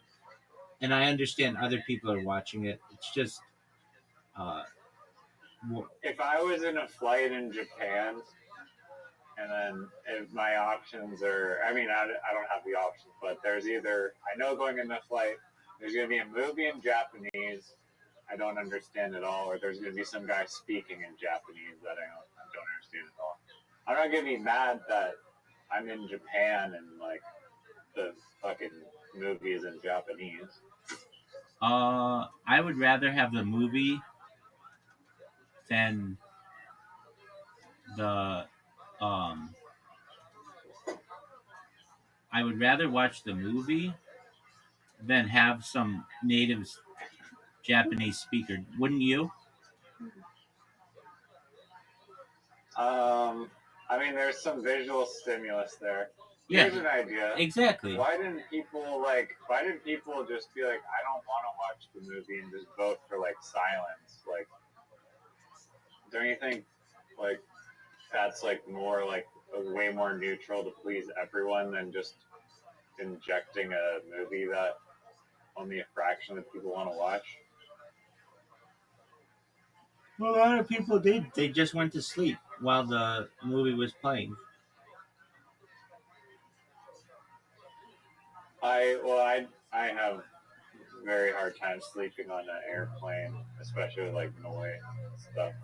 Like I'm not like you. You can just pass out with like Till Tony blasting and like the lights. Where did your sleep mask go? What happened to your damn sleep mask? Dog, it's right here, my man. It's literally right here. I haven't seen you wear it. Yeah, because the elastic, I've stretched it out, and I um, like I keep having it tighter and tighter and tighter, and um, Oh man. yeah, I mean it's just like a thing. Like when you use it, I mean I use it all the time, and I'd wear it as like a hat. Um, but my like beanie works just as well. It protects my eyes, keeps my head like um, I mean like just like keeps my head or my eyes covered. It basically does the same thing. And So you just wear a beanie now? yeah, I never thought I would, but I just take it and I put it over my eyes like this, and it works just as well. And also the sleep mask, I would find that it like would get pulled down sometimes, not regularly, but sometimes, and let in light, and the beanie does not so much. Like basically, the beanie has to totally come off, and it does every night. It comes off every morning. I awake, and I don't have it on my head anymore, and I gotta go find it in my pillows or whatever. But um, yeah, I'm not saying I don't wear my sleep mask anymore. I do, but the elastic on it just kept getting stretched out, more and more stretched out, and so I had to put like a little knot in it, and um, I still love it though. It's the most famous sleep mask in the world. Okay. Yeah, I just didn't know. Did not know that. It's literally right here in case I need it. Just beanie now.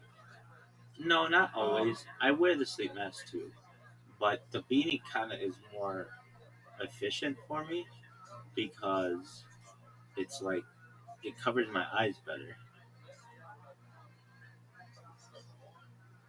Right.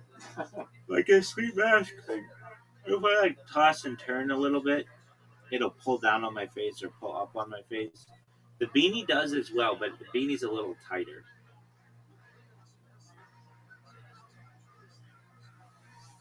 Do you wear sleep masks? Where no, I've never worn one. Dog, I did. But I don't sleep. I don't have lights on when I'm sleeping. That's true. If there's lights on, I probably want one. That's true. My grandma would wear one, and um, I knew this really hot girl who, back in the day, this is like 15 years ago. We would like Skype with each other, even though like we were both in Orange County. Um, she lived in like another part of the county, and at night before bed we would like Skype each other, and she had a sleep mask, and I would make fun of her because of it. I'd be like, my grandma wears one of those.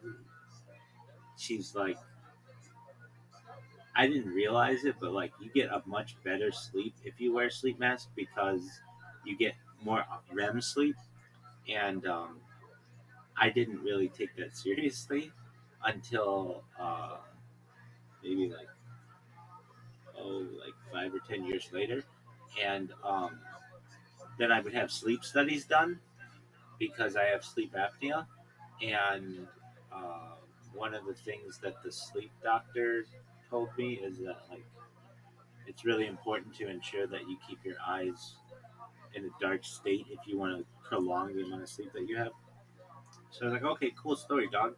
Um, so I used sleep mask a little bit, but then when I started streaming and I had all these lights going, it was like I had to have something to block my eyes because if not, I'll be taken over by the blue light.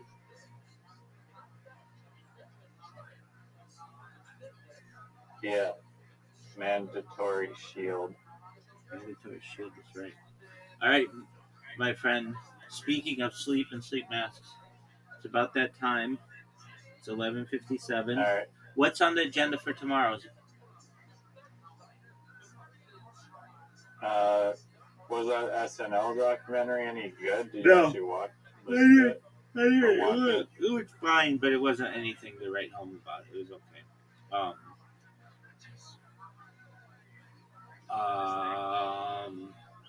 Okay, my pick is we try to watch Michael if it's available, or Air if it's not available.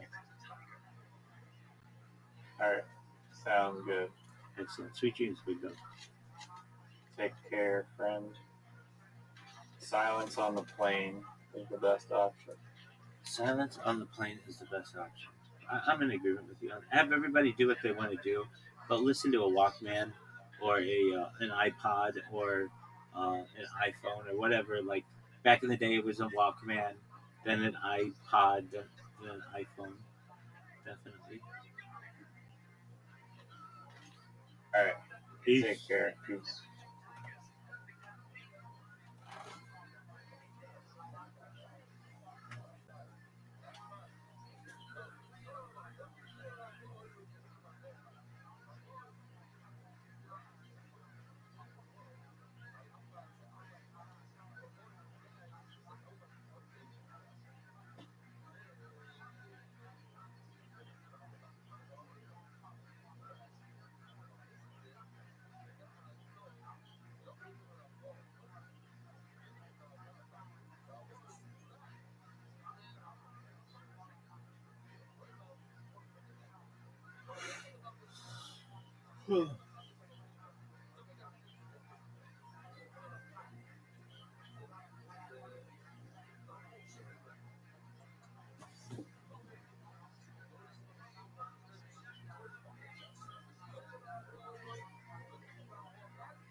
been a female comedian for a while now.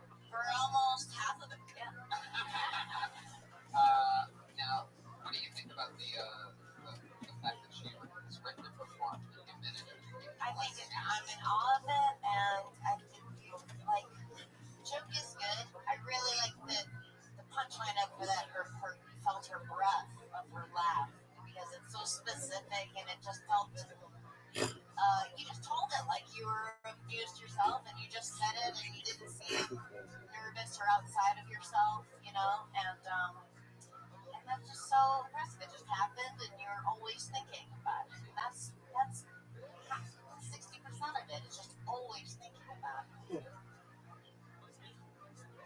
Kim, you nailed it. The other 40 is naps. You killed it. You did another great minute. Thank you. And I'm going to bring you back up in just a second, but that's your time now. Thank you. Guys, to introduce your second radio, you'll never believe it. The one and only Bruce Bumper, ladies and gentlemen. Holy shit! When did he get here? Introducing the other regular, hailing from the Valley of LA. Also from the Kill Tony podcast, Dysentery, and Tuesday Snacks. She has graced this very stage talking about corn on the cob, older thingies, briefcases, and pens with the racers. Ladies and gentlemen, it's Sarah Princess Shane!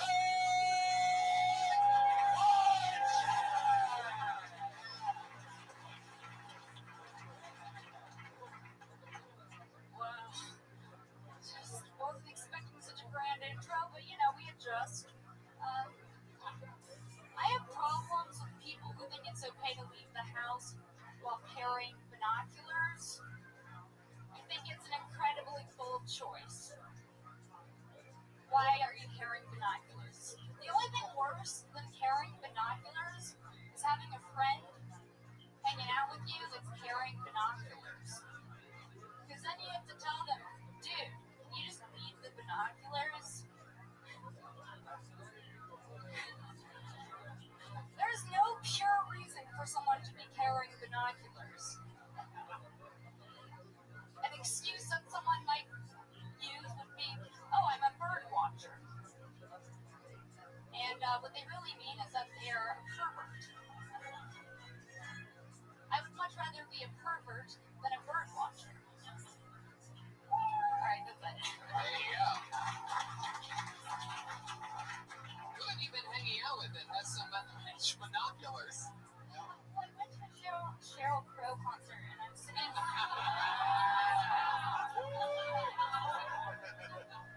I guess we just found out what part should be added to that joke. Thanks, guys. I went to a Sheryl Crow concert and I was sitting in the nosebleeds. And next to me there was this woman who was sitting very close to me, and she had binoculars, and I just felt like it was really intrusive. I'm like, Sheryl Crow, bird watcher. Yeah,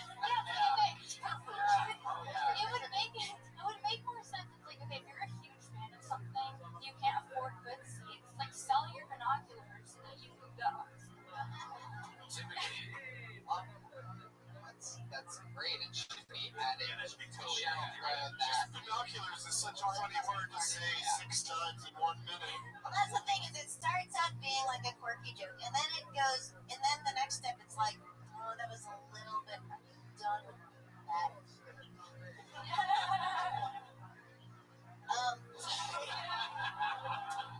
I have a sound problem. I can't stop thinking about the ice and the slurping, sorry.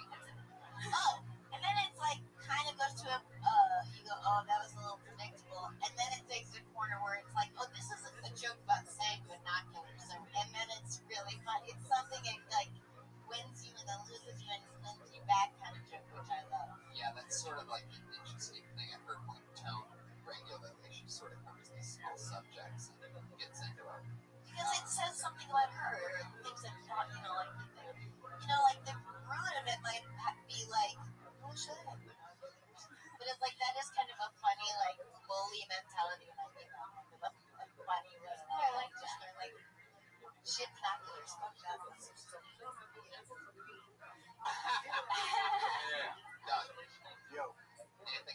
Sarah?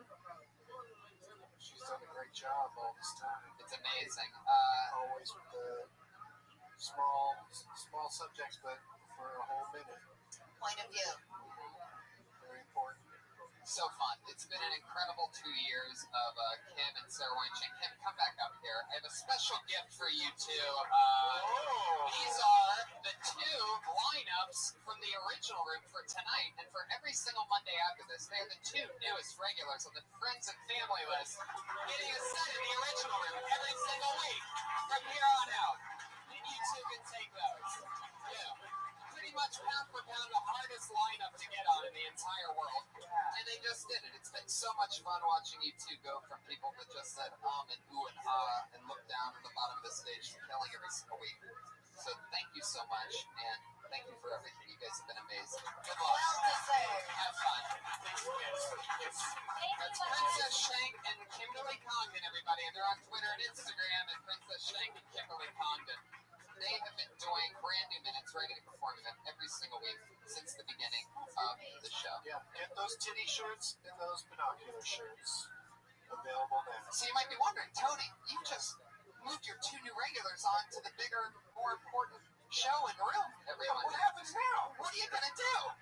Well, how about this? We have 2 brand new regulars that are going to be writing and performing a brand new minute every single week from now on, and you are the first audience to ever see it. Regulars?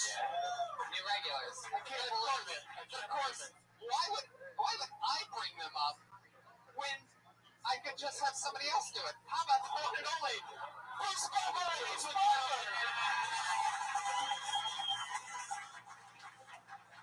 And now your newest regular, raised in Germany, New York, Florida, Kentucky, and of course, New Mexico. She's known for one appearance on Kill Tony. She shook nervously. She scratched her head throughout her set. And now, her first regular appearance ever. Presenting for the first time as she walks down the aisle of Kill Tony, Melissa, you have to let it linger. As linger.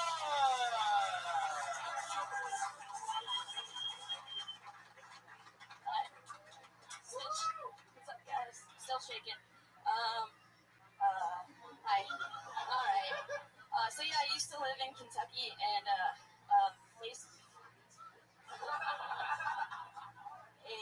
Facebook still makes fun of me for it. Kentucky thing. You know that soulmate app thing where it's supposed to tell you who your soulmate is. It kept giving me my uncle. So like I pressed.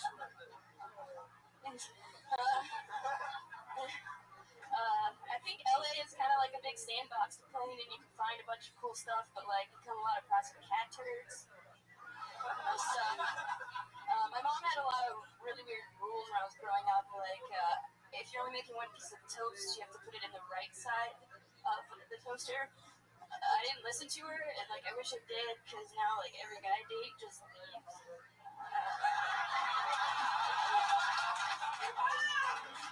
Wow!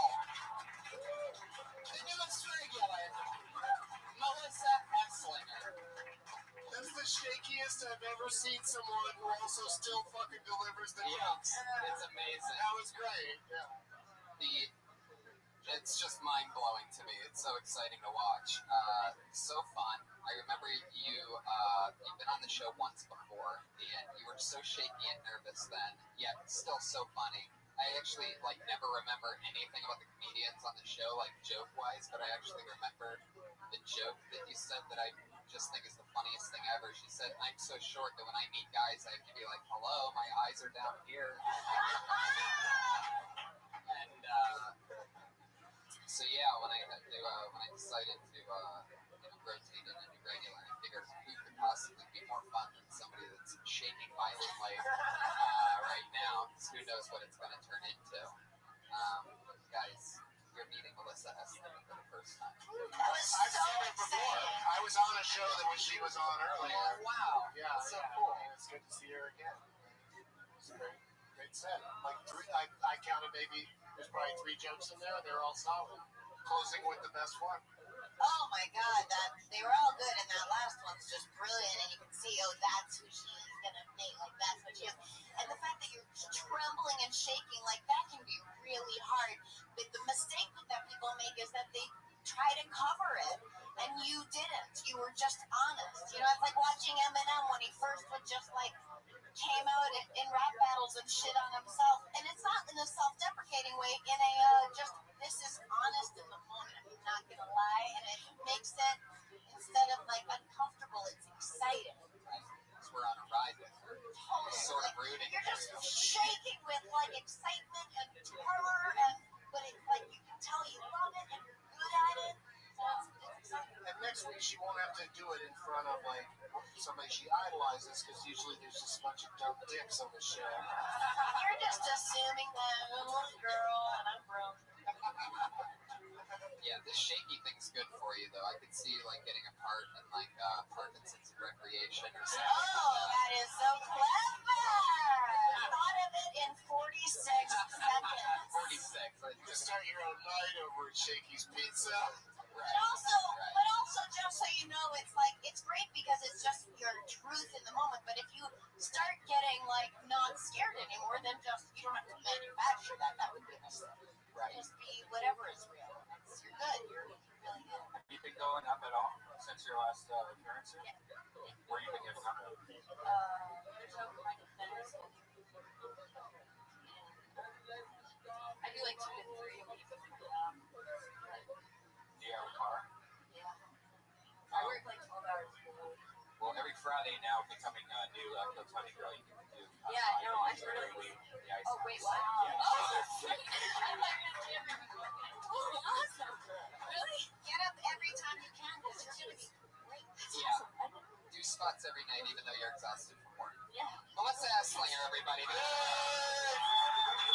The newest regular. Catch her every single week on Kill Tony. Guys, but that's only one new regular. You must have only one. There's got to be a second regular, right? Yes, well, there is. And normally, I mean, of course, I would bring that second regular up. But I'm thinking, why not do something special?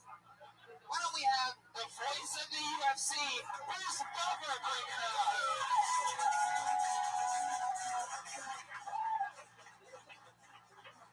And now, your other new regular from Long Beach, California, known for self-deprecating comedy, also known for her mediocre impression of Sarah Chang. She is the 19-year-old Nolly Legal McCoskey.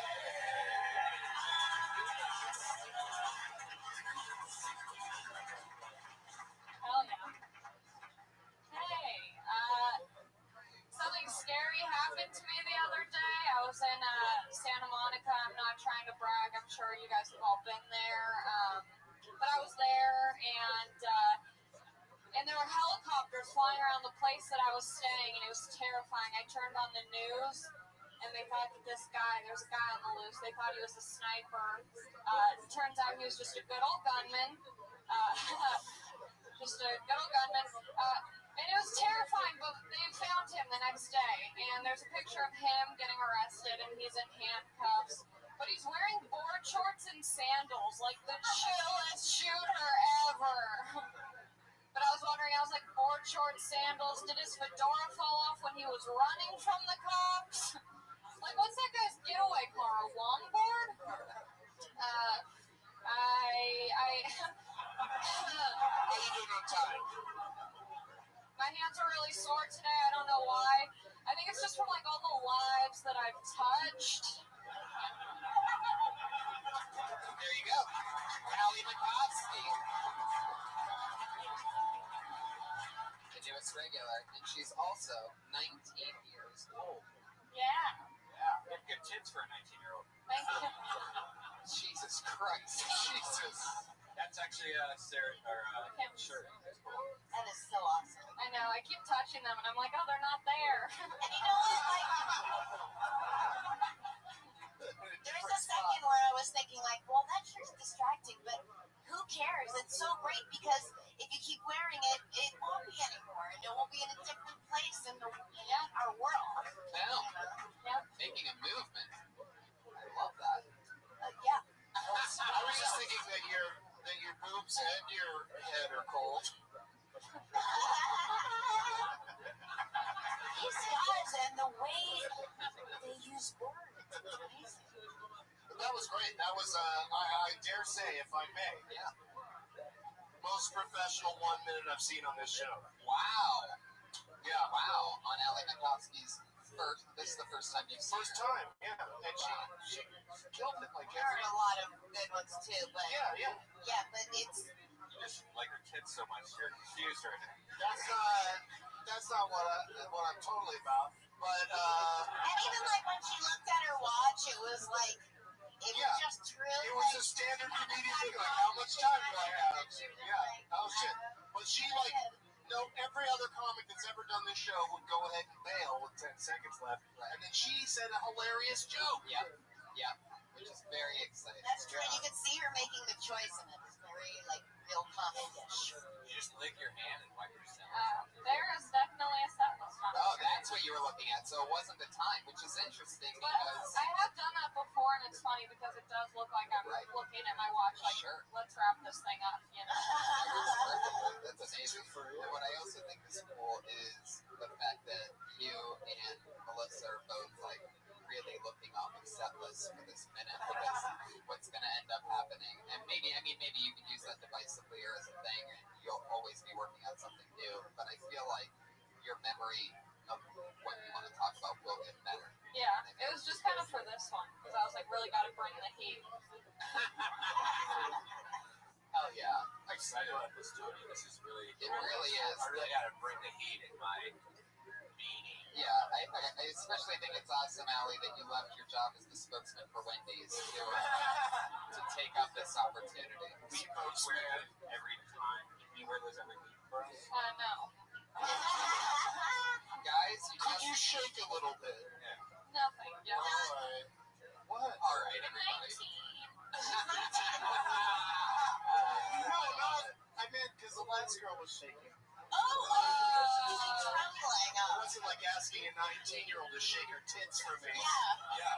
I'm really glad we cleared that up, actually, because it was like a bummer for a second, a little bit. Let's go. Doug.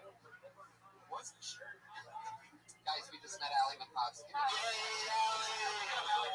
I'll see you Friday at the Ice House. Friday at the Ice House.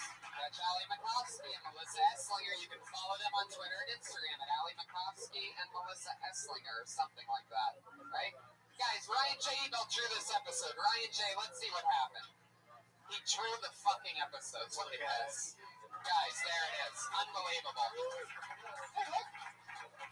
We did it again, everybody. From start to finish. That's fucking incredible. Hire Ryan J. Ebel for something. He's on Twitter and Instagram at Ryan J. Ebel. Pat Reagan killed it tonight. He's a Patty Reagan. Bruce Buffer, ladies and gentlemen. Follow him on Twitter at Bruce Buffer. Check out his podcast, It's Time. I'm going to be doing it tomorrow, so get in the It's Time world. And Josh Martin hustled around tonight. He's at Josh Martin Comic. Doug Benson and Sarah Silverman, ladies and gentlemen. Come on. Yay, we did it. Hooray, yippee! Sarah, anything you want to promote coming up or anything like that? No. Nothing crazy. How about you, Doug? DougLovesMovies.com for all my stuff. Yes. Yeah. Guys, thank you so much Always for a doing this. pleasure. Thank you, So fucking guys. fun. Yeah. And thank you, live audience. I Thank you. Bye-bye.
song, everybody.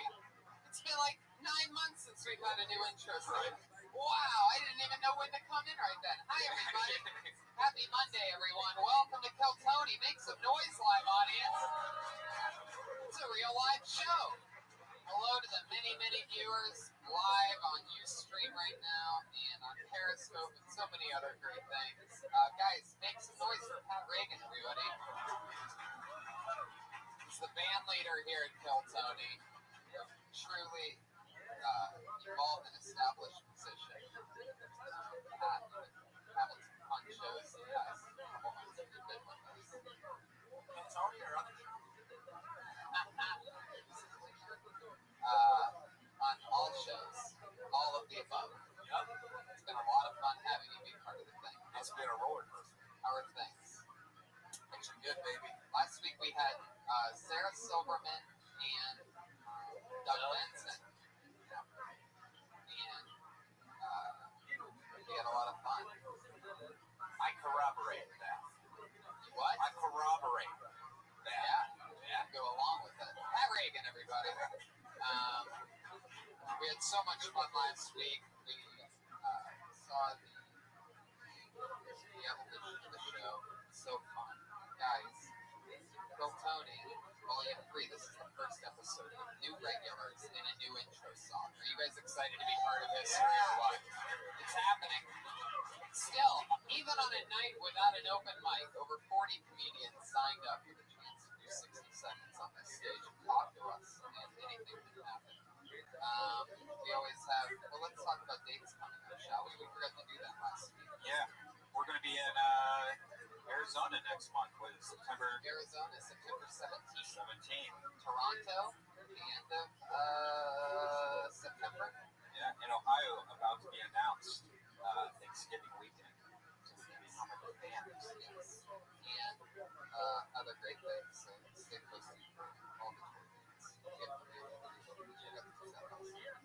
It's also a story of Tony Herbert. Why? It's the first song that Tony has performed by a lot of them. Yeah. Shit. Slow motion right now. There's something weird with the lighting or something. I don't know. Maybe I'll get better as the episode. Something weird with the marijuana, maybe. I don't think so. It's just like probably like a sugar imbalance that, something weird. I drink a lot of coffee. It's a crazy lifestyle, guys. I haven't gotten drunk in a couple nights. That probably has something to do with it. My body's like, what the fuck are you doing right now, Tony? Clean and pure. Speaking of clean and pure, how about nothing's more pure than a blank page, everybody? And that's where we start with artist Ryan J. Ebelt, everyone. He draws every single episode. Whatever happens tonight, he's going to draw. Right now, it's a blank page, but as you'll see at the end of it, it gets fucking crazy. So, guys, let's bring up tonight's guest. Are you ready for this? I'm ready. Guys, I'm going to bring up one half of tonight's guest. You know him, you love him. He's been on Kill Tony before, Comedy Central, everything. One and only Dan St. Germain, ladies and gentlemen. Sit here. Yeah. Dan St. Germain. Thank you for having me back, Tony. Yes, we had so much fun talking with newer comedians with you. I'm a friend of comedy. It's true. It's true. You have the most likable head I've ever seen. Really? Yeah. Yeah. I feel like if like Cecil Lion didn't get shot but drank himself to death at a DMV, this is what it would look like. Wow, starting it off with a hard bomb. Yeah. That was a hard bomb. It's like, I didn't think that was a silence joke. Maybe- Holy shit. Maybe more like a sexy Santa Claus. Thank you. I appreciate that. Every week I have Pat Reagan ask my guests a question. Pat Reagan, ask me a question. Hi, Dan. Hey, what's up, Pat? Right off the bat, Yeah. who's got the best hips in showbiz? Oof, that's tough. That's tough. Dick Gregory. I don't know. Guys, Dick Gregory. You know, realistic answer, Marissa Tomei in the wrestler. Oh, Yeah, big areolas on her. Darkness. Pat, who's your favorite set of nipples? favorite set of nipples? I'd have to go with the classic Arnold Schwarzenegger. It's attached to such a perfect bond. I'm talking like when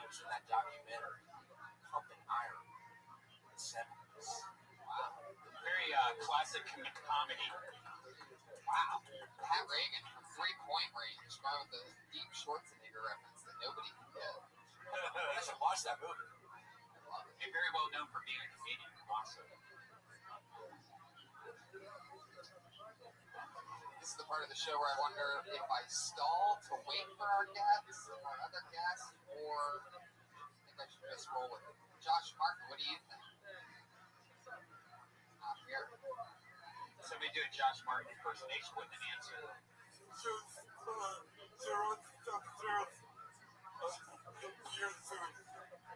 Jesus. Happy birthday to Josh Martin. Yeah, happy birthday, Josh Martin. You guys come see my band play tomorrow at Harvard and Stone. You guys know Harvard and Stone? 11 p.m. Big Boys. Playing tomorrow. Way to get a plug in there, Pat. And guess what? Big Boys Kickback, Friday, September 4th. Wow, there it is, the Angry West Hollywood Bear. As you guys know, comedians sign up for the chance to do 60 seconds on the stage. I have a bucket full of people that just signed up within the hour to get on this show tonight. I pull a name up, they come up, they do 60 seconds, and they talk to us. Comedians, you know your 60 seconds is up when you go the sound of the kitty. Aw, it's adorable. Make sure you wrap it up right then, or else you're going to bring out the Angry West Hollywood Bear.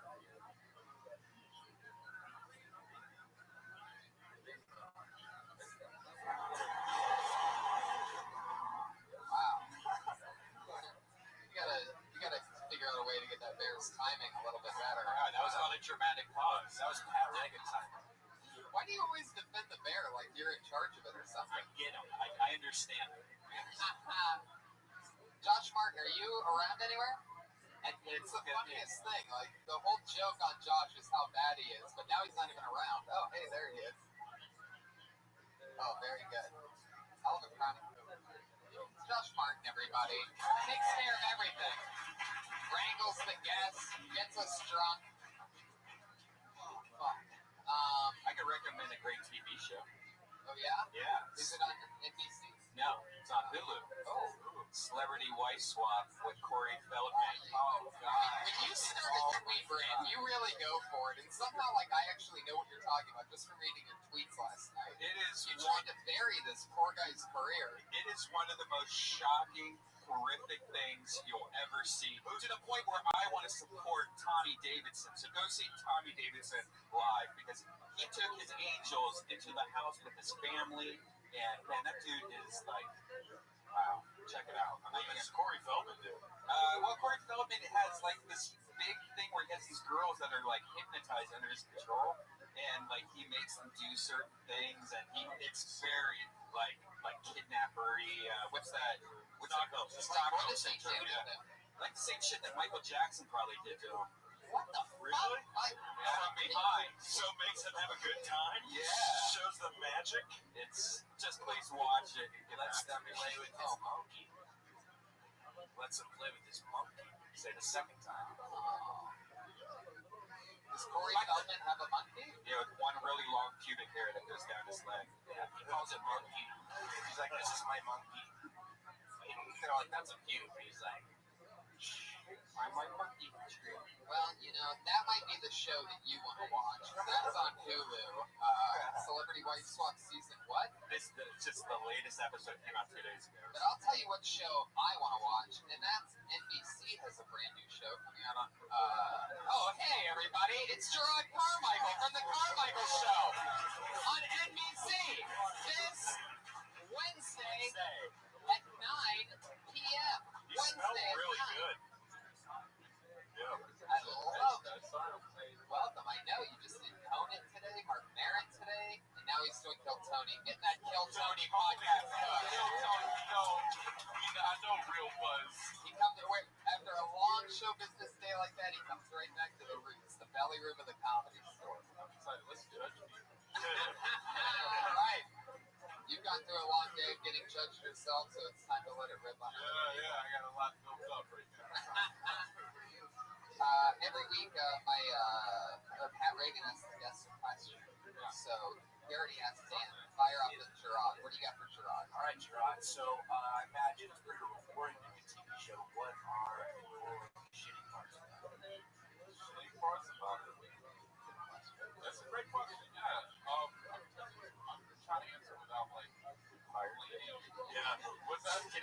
Yeah, well, really, I mean, it's all like fun battles. Not to give like whatever, but it really is like a care about it. So it's all like fun, even though I like marketing.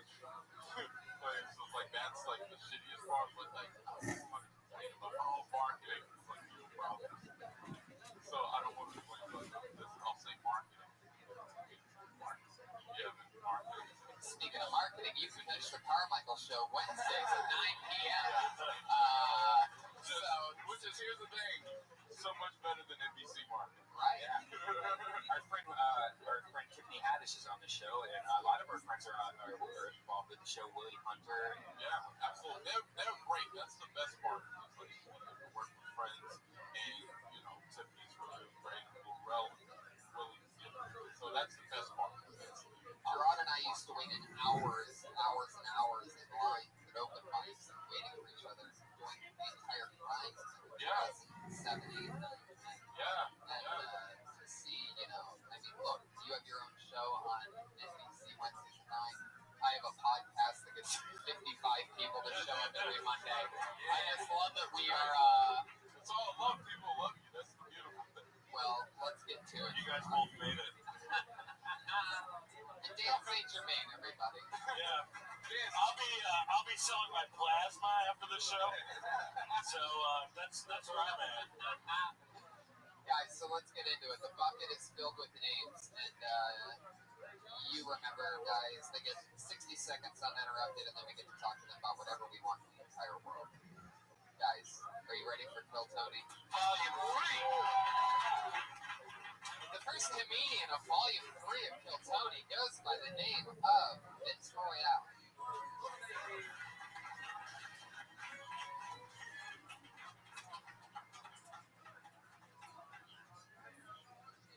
Yeah, I was an orphan growing up.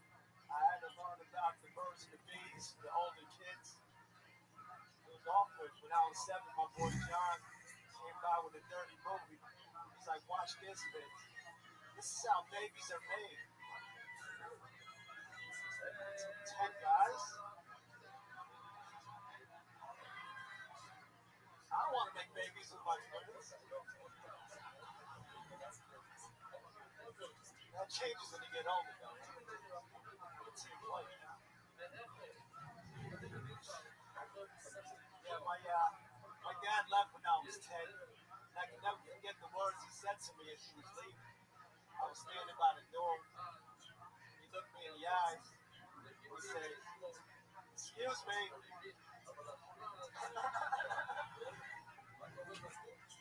I was blocking the door. Exactly a minute from Vince Royale.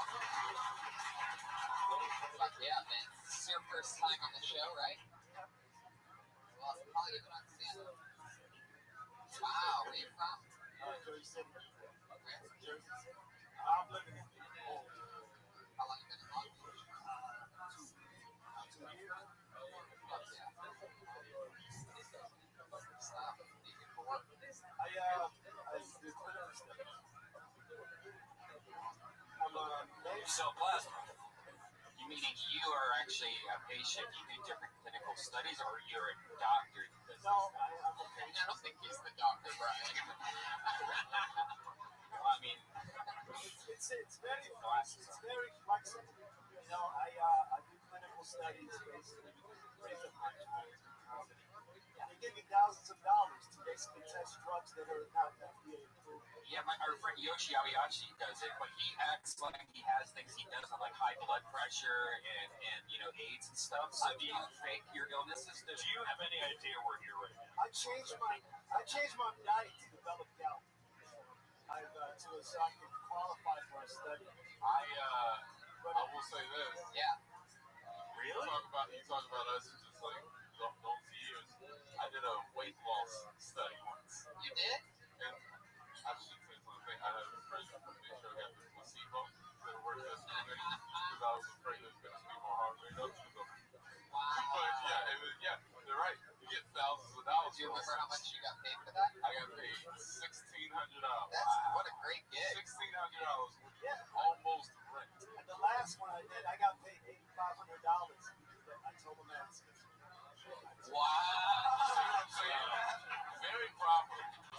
do you have to do for the schizophrenia one? No, I just act like I had Tourette. Right. But what did they do to you? Oh, they injected me with drugs on twice a week. Oh my God, dude. Injected you? Yeah, so far so good. I've only I had didn't go that far. That's in one bill. I've only had 2 heart attacks. All right. What? Well, without trying to be funny, My like, erections last 4 hours. again, without trying to be funny. He just said something horrifying before a dick joke. He's like, yeah, I watched my brother die in a boat, but did not like this boat, am I right? Fuck you. So all right. Are you still under that trial? You already completed. No, I have to wait till the drug washes out of my system to do it. You don't want to mix drugs. You don't want to do that. Yeah, So you want to do anything unhealthy. I give myself 60 days for the drug to wash out. I drink a lot of cranberry juice and apple cider. Did you just become Italian out of nowhere? Your Jersey side just came out of nowhere on that. You were white Mexican guy before, and then all of a sudden you're Jersey. Italian It comes out when I get excited. Okay, then stick with me here. So, like, when you had to pretend that, like, you had schizophrenia, can you give us an example, like, the type of shit you would say or do? No, I would just like not pay attention. When they were interviewing me, I would pretend I zoned out. Just like a relationship. Just like zoned out when they would ask me like serious questions. You know what it's like that was actually like a good relation. That wasn't unfunny what you just said, but we were so horrified by the thing beforehand that we're just ruminating on it. It's really not that bad. It's not that bad. It really is. When you have like a heart attack or something because you're supposed to. You really have a heart attack? It just Oh my God, dude! Hold on. He wasn't being. No, that's what I mean. It's like crazy. You know, but it was a slight heart attack. My heart released some There's sort no of- such thing as you either had a heart attack or you had a goddamn heart attack. my heart released some sort of enzyme. They told me that I should do studies. Yeah, you know you can drive Uber, right? There's that.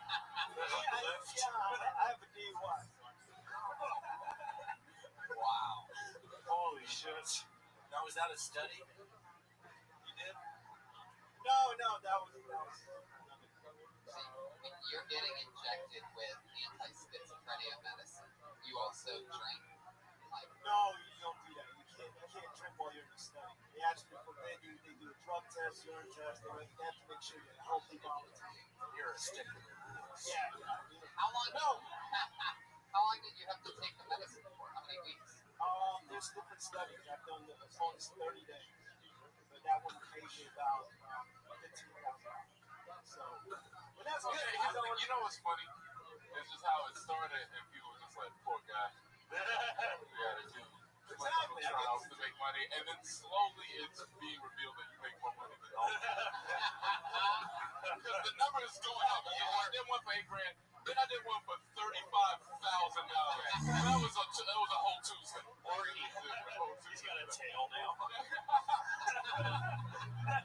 Or he's completely lying and he's a schizophrenic. Maybe he really is schizophrenic. I didn't think of that. It really is flexible. Like I can do one study and be able to do comedy for 3 months. Is this study in the room right now? It might really be. So I feel like you either turn into Wolverine or you with the amount of like fucking tests you've done. I'm hoping I develop some sort of superpower. I can't believe that you gave me the amount of time now to make how you spend your money. Like the worst. $15,000 in 3 months. I'm like, man, you got it. You also have. That was 1 month, right? Yeah. What do you like to spend money on?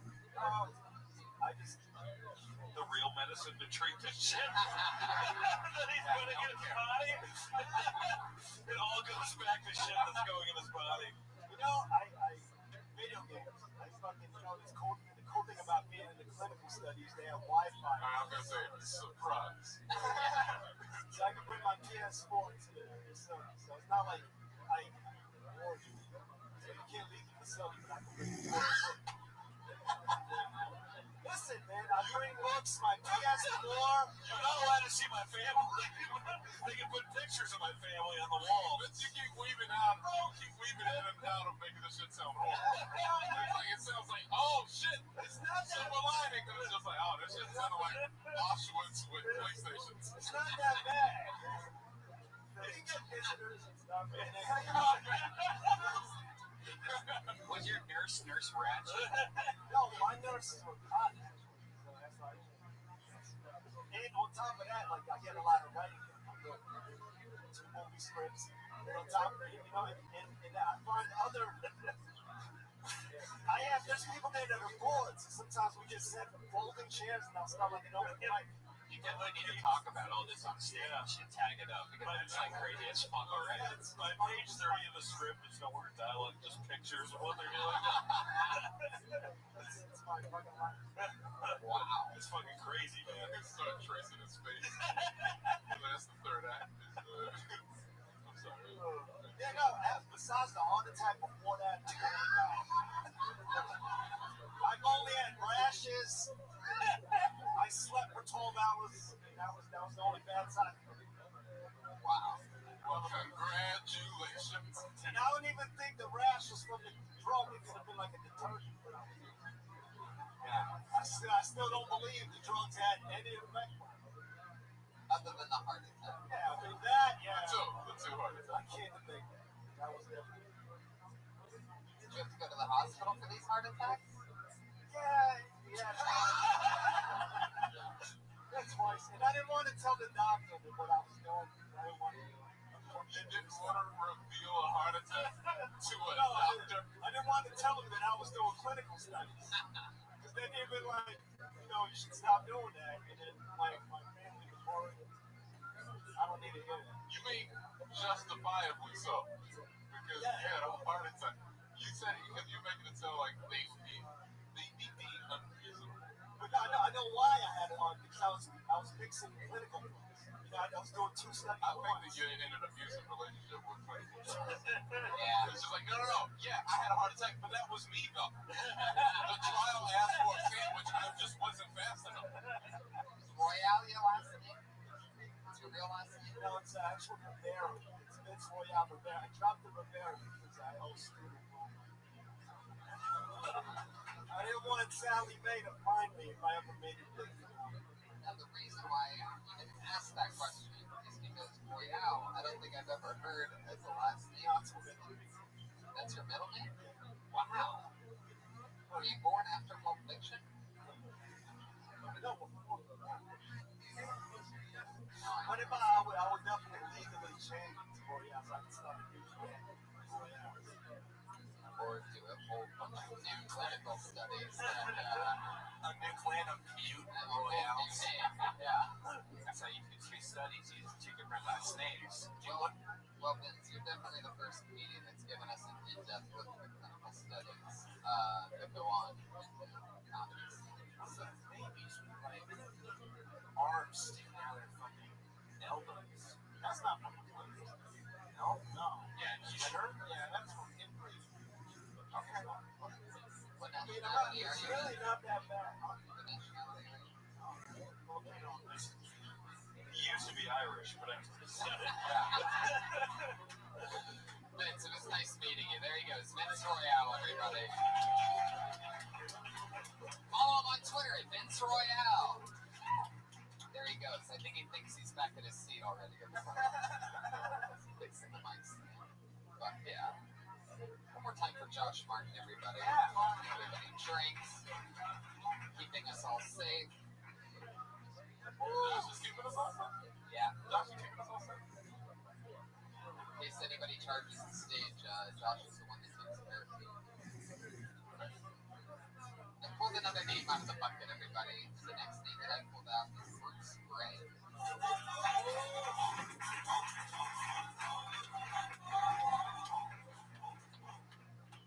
I love WorldStarHipHop.com. My favorite thing about WorldStar is the title of the videos. Tell you everything you're going to want to know about the video. I saw the same video on YouTube that I did on WorldStar. And on YouTube it was called Police Brutality. And on WorldStar it was called Boston Police Woman Tirelessly Beats Man with Baton. Everything you want to know. My favorite video on WorldStar is called Guy at Coachella Finds Out He Has AIDS, comma, goes ballistic on the crowd, comma, gets that hashtag ass whooping.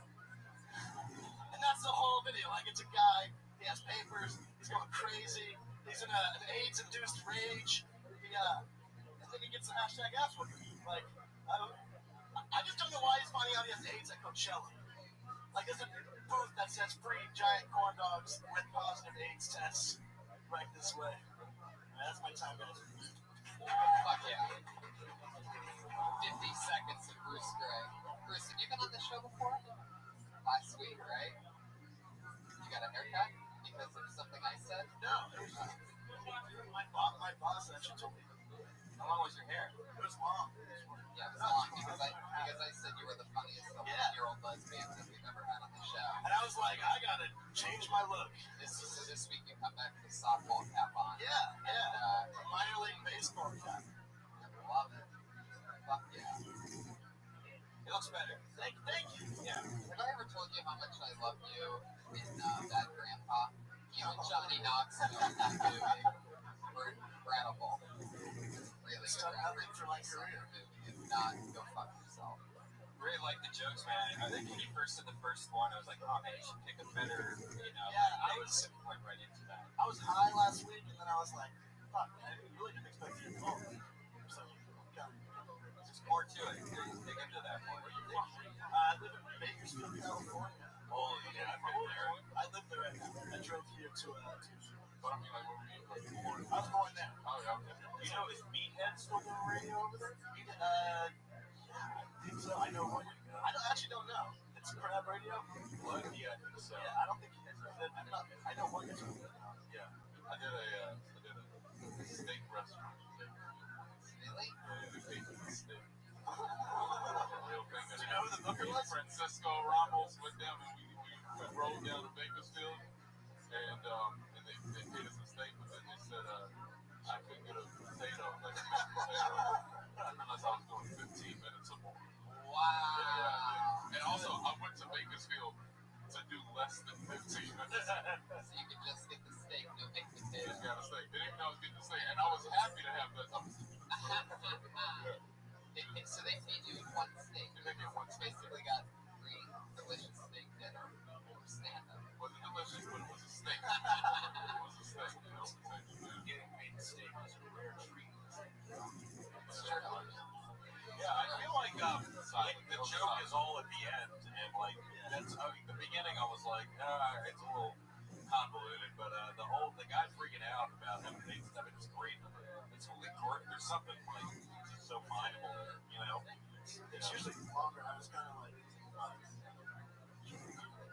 I think you should start out with. I don't think because everyone does fucking world circuit pop shit anyway. So why don't you just start out with that story? It's fucking that's insane. they're kind of candy, bunch of crunch. Yes, now I'm talking to the box with the little I'm not gonna leave you hanging on the fucking ground. Is that Nestle? It's a crunch bar, but it's like through But it's a bunch of It's like crunch bar for babies. It's crunch bars for babies. little balls. But it looks like popcorn. I feel like it's just me and you. Yeah, you tried it. No, it's good. Bunch of crunch is good. It's all new to me. Put it on the popcorn. I think that's fat guy move. Mix it in. Yeah. I hate when skinny guys can do fat guys. Not have like any repercussions at all. Yeah. Everybody feels bad for me. Like, if I was a sample of chocolate popcorn. Yeah. People are like, fuck that. You like chocolate popcorn? Fuck you. How long have you lived in Bakersfield? My whole life. Really? Actually, I lived in San Diego. How old are you? I'm 22. Yeah, dude, you get into Bakersfield. It's a rough town. Yeah, man, Yeah, why is that just like you drove him from Bakersfield? yeah, man. I just had that. It's like an hour and a half. An hour. Jeez. Also, Bakersfield is just emotionally far. Yeah. Yeah. Okay. But Bakersfield is like where they hide out in No Country for Old Men. It's a shitty fucking town. There's a lot between San Fran and LA. Yeah, and it's There's a all lot. It's all Bakersfield. It's like that shitty area in the GTA. It's based on Bakersfield, I'm pretty Yeah, sure. it's the top of GTA's now. Yeah. What do you do for fun out there? Stand-up comedy, pretty much.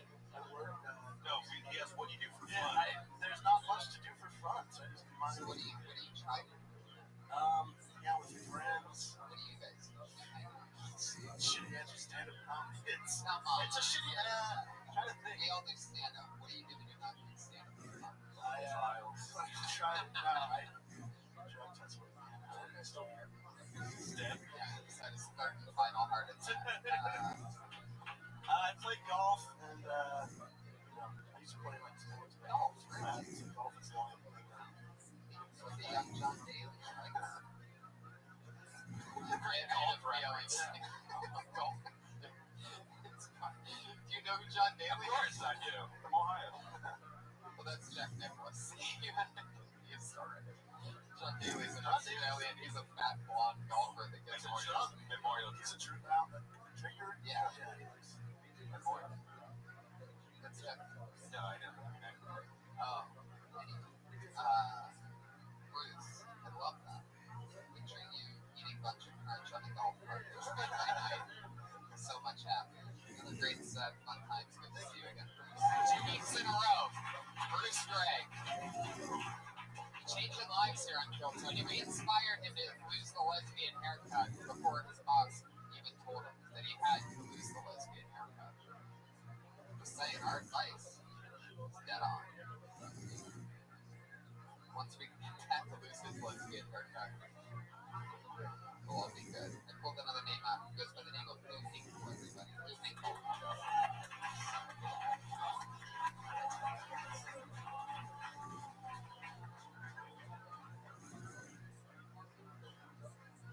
Hey, yo, I apologize if I come out looking nastier than the bottom of Bruce Jenner's period panties and shit like that. But, like, yo, I'm all sorts of fired up and shit. I just found out my dad, he has AIDS. And it's, like, not even the cool type of AIDS, like Magic Johnson or Easy E, where I can, like, be proud and wear, like, a ribbon, get that sympathy pussy. Nah, because my dad's just like a motherfucking alcoholic idiot dick sucker. You know? And it's like, fuck wearing a ribbon for that cocksucker, you know? Like, I hated him after he left me and my mom like we were just some prom night dumpster baby and shit like that. Like, literally, the only fucking thing the motherfucker left me in the neighborhood was, like, the legacy of being known as Danny Dickbrooks kid and shit like that. And let me tell you, that shit was no motherfucking picnic. Once the Archdiocese of Philadelphia found out, it was like Cardinal Belmont had his top hat on, his fucking banging on my door day and night trying to recruit me to be an altar boy. But, like, thankfully my mom didn't want me going down like the same path as a Nigerian schoolgirl. And, like, she sent me to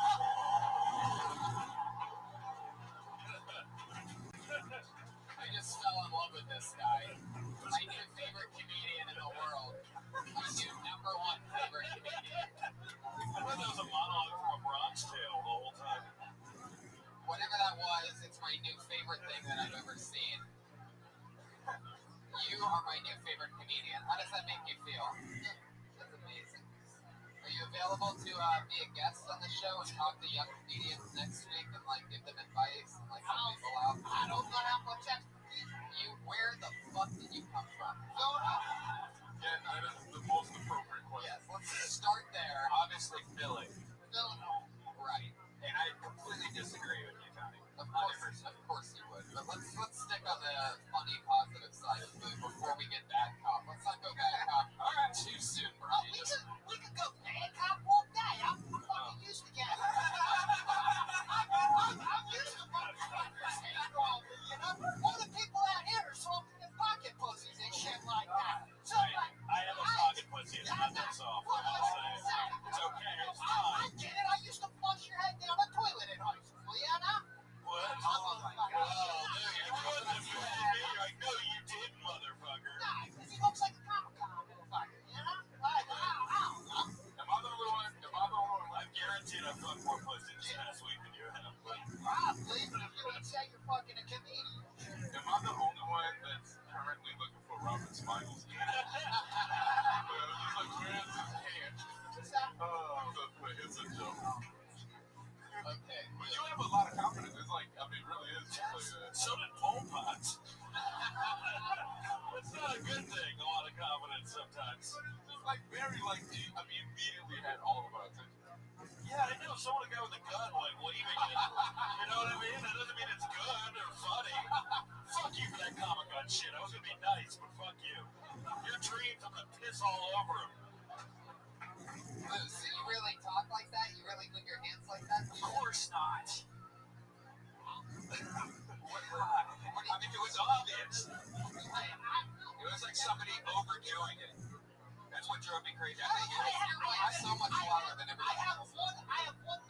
so I gotta go. Or have jokes. Whoa. Because I could easily just go up and go, oh, they did that douchey, oh, they did it, and like confuse everybody and make you think that's like the best shit ever. But if you write what you said down, it's shit, man. Brian is furious right now, everybody. For those of you that didn't notice, I think Brian thought that I was being serious when I said that I have a new #1 favorite stand-up comedian in the world. I think that maybe he thought that I literally just jumped Dave Chappelle for the #1 spot. Like, I'm sorry, man. I didn't mean it that harsh. I just, the thing that drives me really crazy is when I see people overact. Like, it drives me nuts. Like, I think if you have 1 minute, I'll get it. I want to try to get everything that I have on my mouth. So I can't milk any of the motherfucking jokes. Like, I can milk the fucking jokes, but when I have a minute, I can't do it. Blue. Is your name really Lou Hinkle, by the way? The name does not fit you. You don't seem like a Hinkle at all. What's your nationality? He gets on stage. He's like, oh, that was hard. Oh, no. Them comedians were mean to me.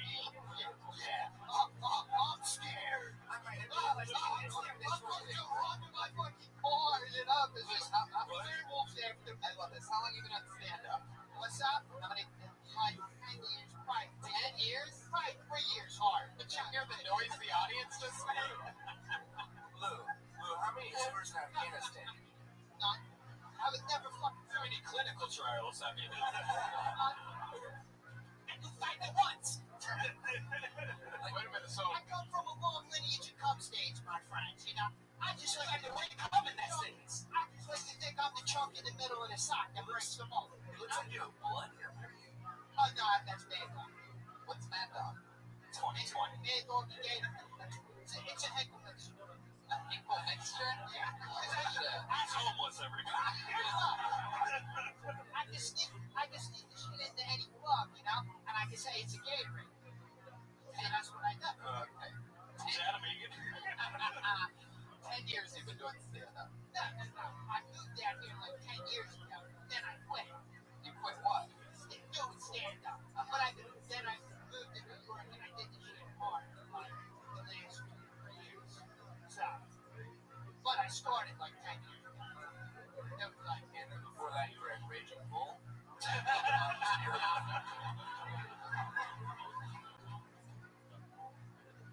Wait, what do you do for work? Hustle. Fuck yeah. Where did you pull money? What kind of hustle are we talking about? Give us some ideas. It's a big variety. You selling Henkel mixtures? Right now, I'm trying to establish the market with buying like water bottles for food stamps and selling them on the corner, making that real cash. But I'm trying to establish like the food stamp hustle out here. But like the motherfuckers got this fucking racket fucking locked down. Because like usually I go and I fucking buy baby formula with my food stamps and shit and I return it to Target, I get a fucking store crack. Like all the fucking crackheads and shit, fucking just totally.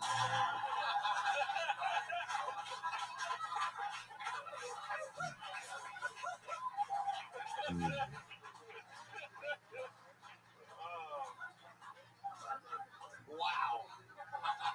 God just killed himself. For those of you that missed that, God just gave up. We're all on our own now. Fuck yeah, Lou. You are something else. Thanks a lot. Peace, bitches. What? He said, peace, bitches. You leaving? Okay. Well, no. I'll set up a tent and sleep here.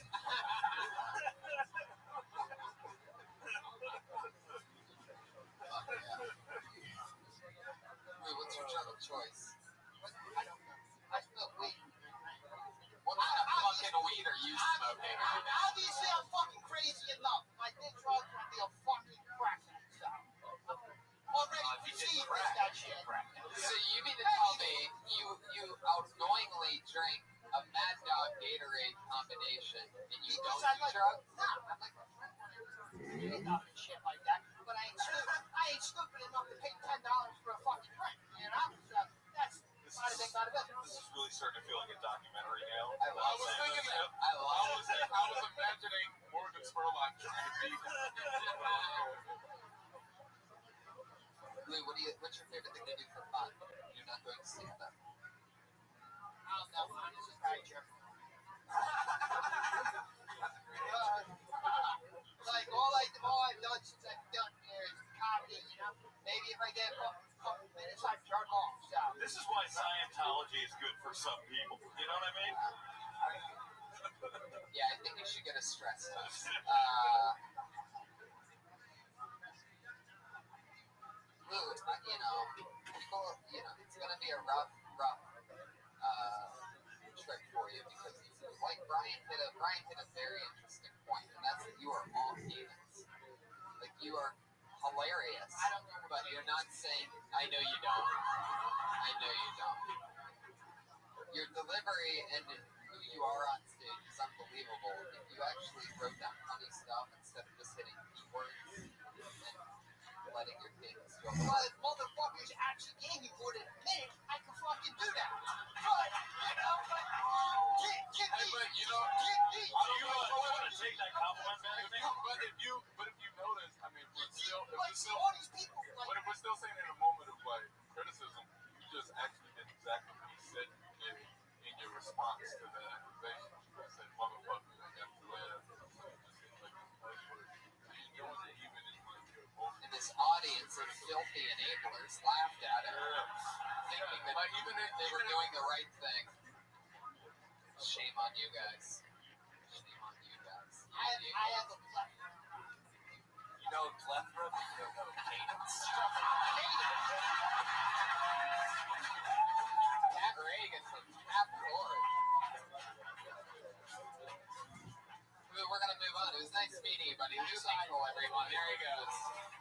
He's on Twitter at Lou Hinkle. Hinkel. Bruce Gray was your last comedian in Vince Royale.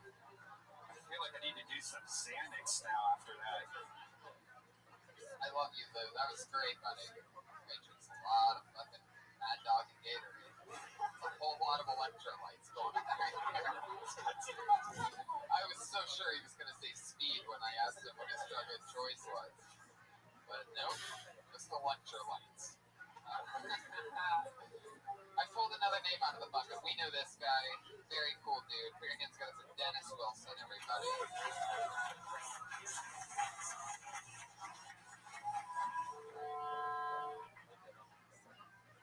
Okay, Dennis Wilson, everyone.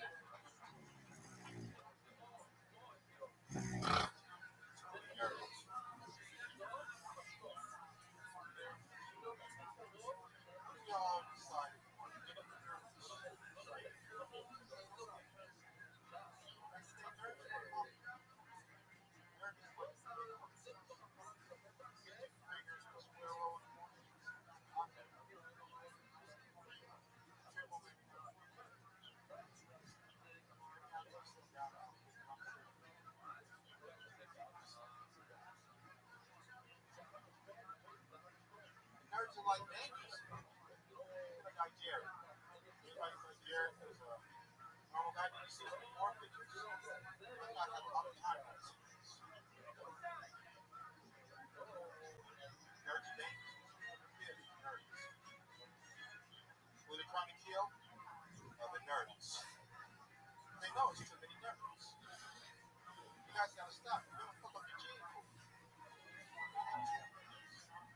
Dennis Wilson.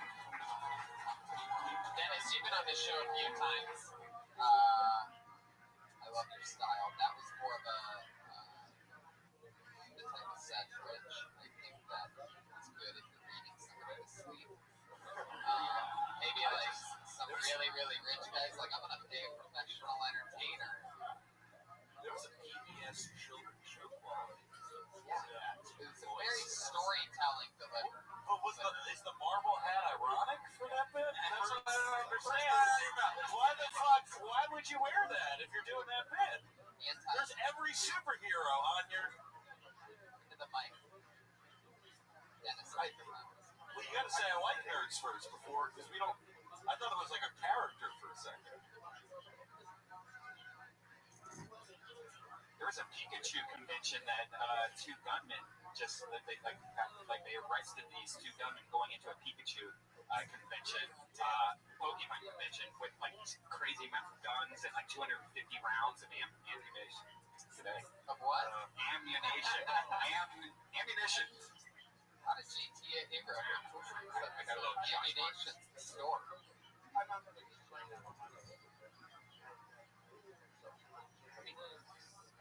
The meat is good.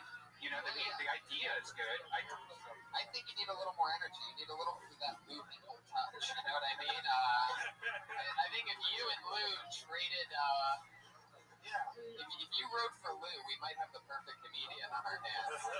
What do you think about Mad Dog 2020? You know how funny Lou would be talking about these fucking dudes. I'm from Philly, where we don't deal with that shit.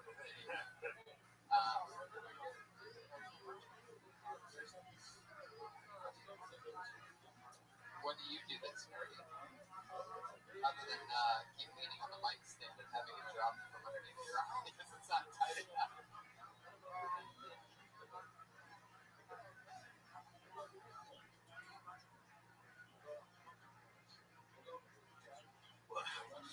Why the hat then? I'm still coming back to the hat. But that's nerdy. That is as nerdy as you can get looking at that shit. I mean, it's not like anime. That's real nerd. Real nerd drove in. Right. I think it's just handicapped. Like, you can't make fun of handicapped people, but you can make fun of nerds. I love that. Gerard. I love this show for Gerard because he's like the nice guy, and now you're like cornered having to be one of us. Join the dark side, Carmichael. You're fucking up my Paul Abdul vibe.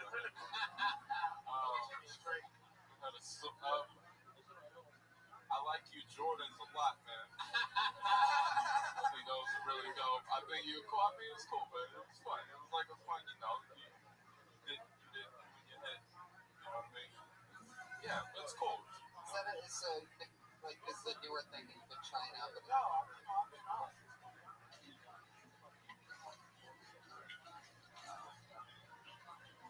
Oh.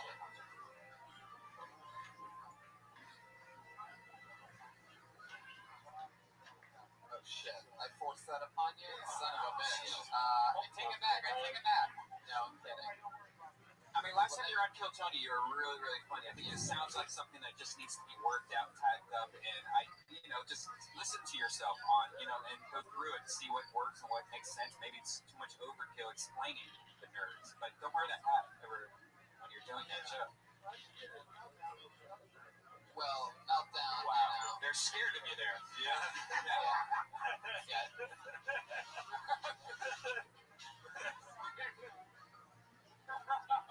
Dennis, I love your style, man.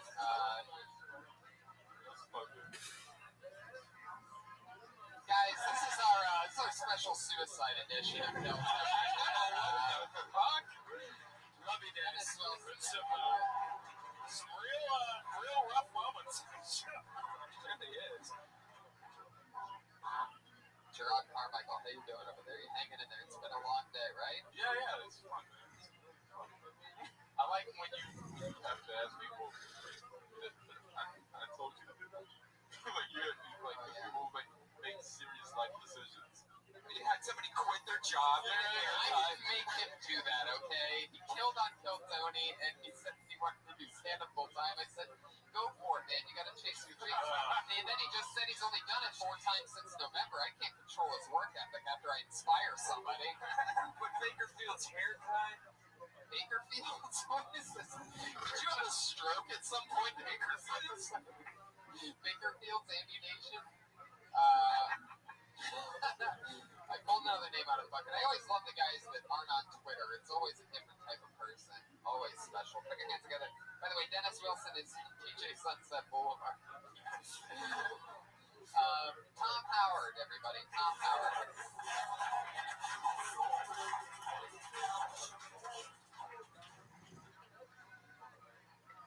I look like a douchebag starter kid. Seriously, like if people tell me I'm too hard on myself and I say that, but then those same people go, gets a discount at H&M, right, man?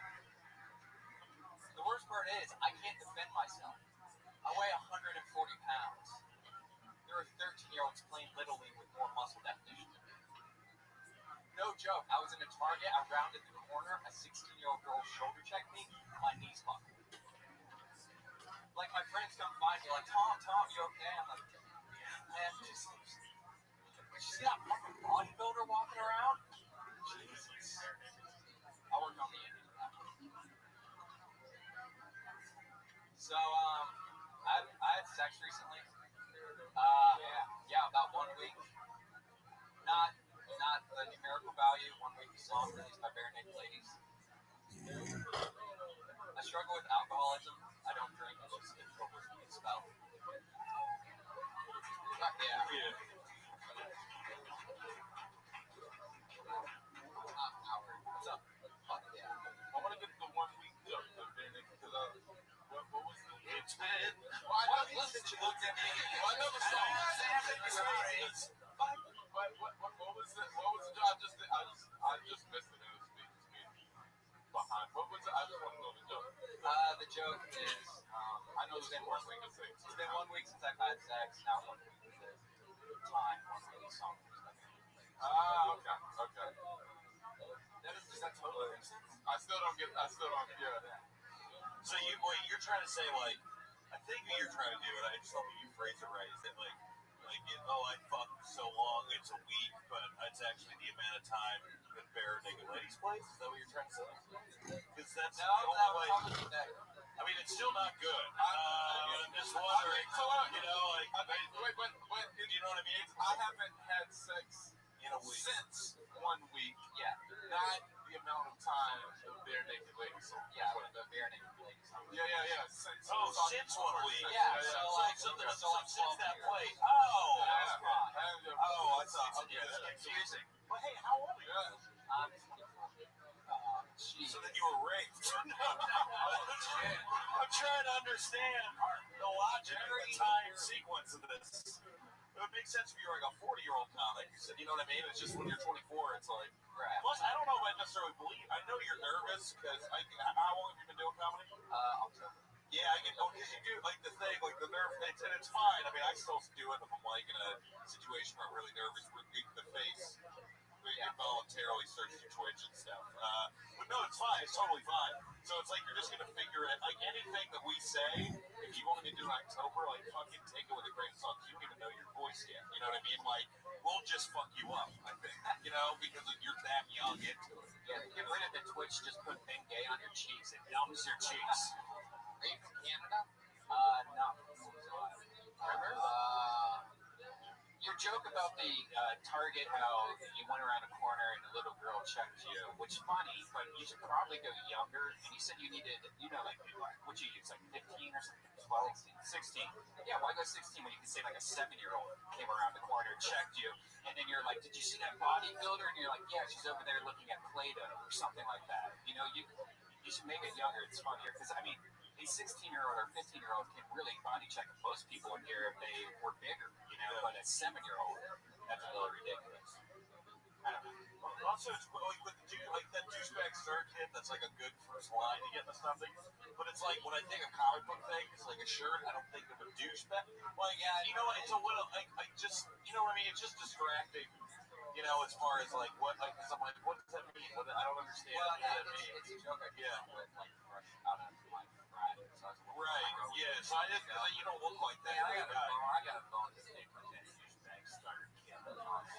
I think, like, you just be like, you don't look like the douchebag. You don't look like a douchebag starter kid. You look like a generic white guy starter kid. Right. And also, you're saying douchebag shop at H&M? No. Smart, stylish people on a budget shop. I see what you did there. Your look is very like Dexter with autism.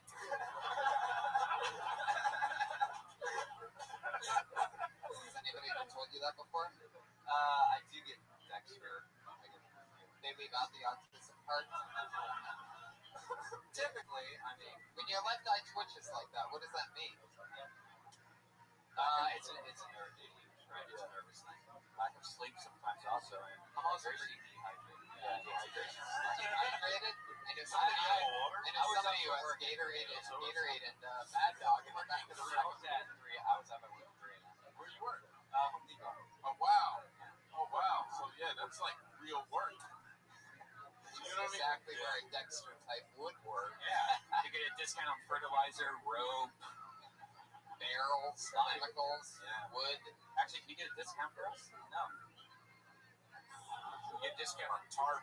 Now, Home Depot is one of the rare places where you can still be a manly man, and wear an apron at the same time. They make it. I know, nobody's laughing though. Only you. Do they make you wear the apron? I go for as work as I can without wearing it. Of course. Yeah, your apron, right? What's your boss like? He's a douchebag. His name's Ivan. I hope he hears this. Right. Why is he a douchebag? And if so, does he ever use you as a starter kit? No. Why is he a dick? Instead of using words that would describe him, tell us what he actually you don't like about him. I don't know. He's just kind of an idiot. I think You just did it again. You said douche, dick, and then idiot the third time. Let's try wears it his again. hair too tight. That's what bothers you about your He boss? cuts off circulation to his brain, so I have to explain You something. son of a bitch. You wanted to tell him that for a long time, and you don't have the balls. You should go up to Ivan tomorrow and say, you know what? Your hair's too tight. You're just getting people to quit their jobs. Yeah, what the fuck? Yeah. He goes back next ruining people's lives every episode. How long have you worked at the Home Depot? Going on 4 years. Do you have a specialty there? You like What wood the fuck? cut? I'm noticing the twitch now. Yeah. Oh, really? You're just noticing it now? Your Yeah, entire face shifts. You're wearing a Joker t-shirt, but you look like Two-Face right now. It's very contradictory. Like, it's incredible. You didn't notice the twitch? Well, I don't normally have it. It's just like cameras. Drink some water. Are you purposefully not showing them the twitch side of your face? You've gotten pretty much square to us now. You don't want the audience or the camera to see that? You just look at Pat for the rest of this interview. I'm gonna ask you questions. When the twitch goes away, it's only around people that are important.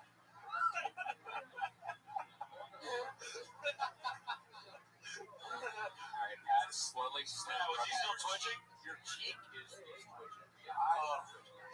It's twitching, and then you're like holding your eyes open like there's an invisible clockwork eye expander. I'm getting lost. You know what I love about the show?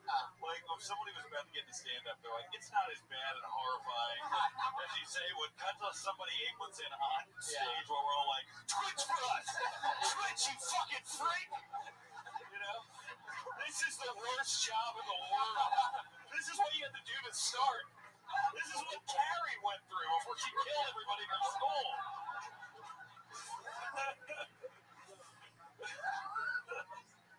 It's usually not this crazy. Like it's usually we're a little bit more calm, I guess. It's just an awkward episode. You've gotten to the point where Twitch really sets the episode apart. Like that's pretty much going to be the thing. Like I can already see the hashtags of this episode, the Twitch. Tom, now are you more into just like doing stand up forever? How do you could have like you can do anything in the world? What would it be? Show, get a show, make movies, just stand up for the road. What would be your number one goal? I probably try. Ideally, I would want to like do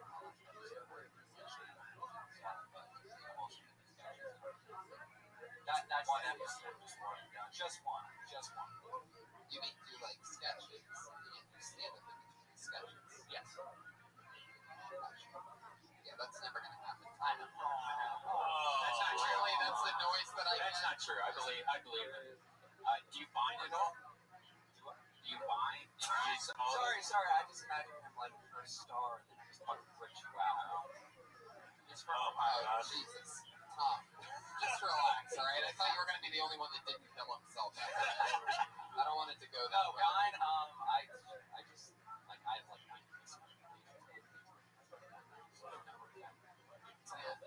It's been like 2 years. But that was great. I mean, I've never, social media.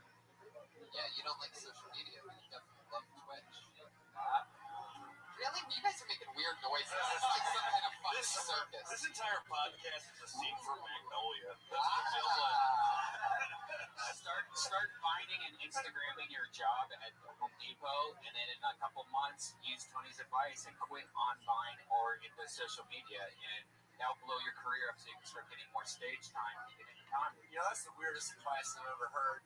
And it just might work. Yeah. That's how I felt about it. I was like, that's crazy. Crazy enough. Yeah, but you can see it like employee at Home Depot pours goat urine on boss, and No, I think that's just a crime. make it fake goat urine. Tom, what scares you? What are you afraid of? Not standing related. Polar bears. Really? You see them in your nightmares? Yeah, I fell into a pit. Get the fuck out of here. Yeah, he didn't give a shit about me.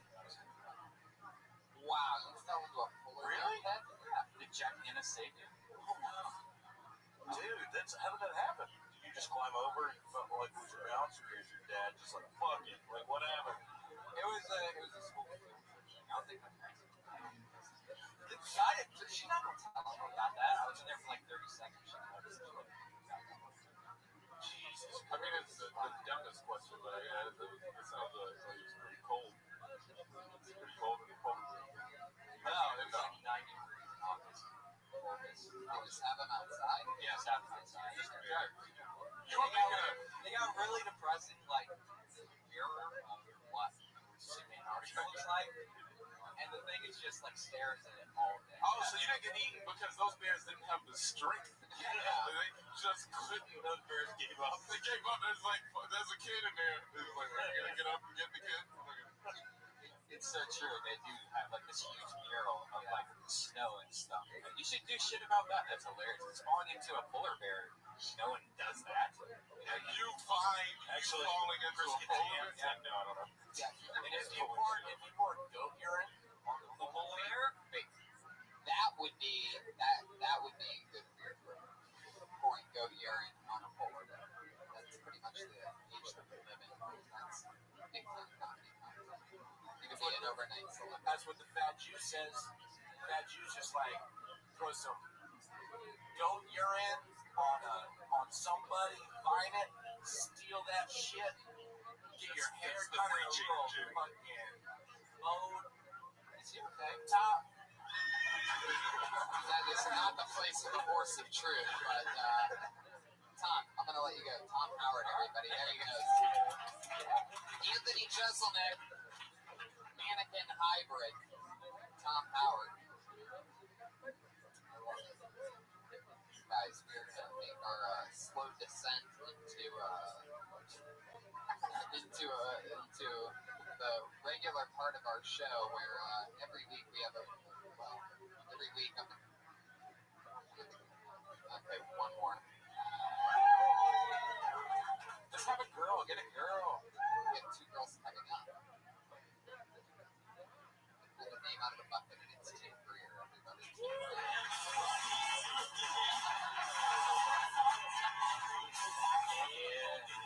There you go. That does it, everybody. Tim Greer just got blacklisted. Poor Tim Greer.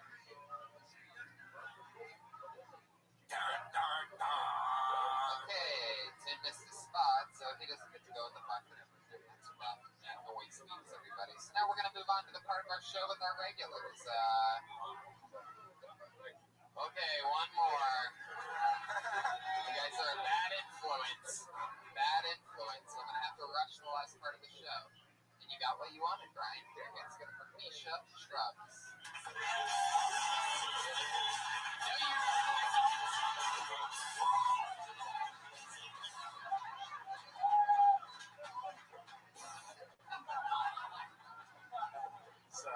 I'm sorry. You wanted a girl. You'll do fine. Misha Shrubs, everybody. Come on. Man. I took the bus to get here today because I'm successful. And on this bus, I saw an old Eastern European, and I knew he was Eastern European because I myself was born and raised Crane, Massachusetts. And this poor Eastern is drinking a monster energy drink, just minding his own business. This lady, she gets on the bus and just starts after about 20 minutes of this, she just turns to her and he says, "Bitch, you is the monster. And if you're carrying more suggestions to give to me, well, be your suggestion box in my suggestion in it. Go fuck yourself." I apologize for my jokes. A lot of my jokes are autistic children going to level, but just can't.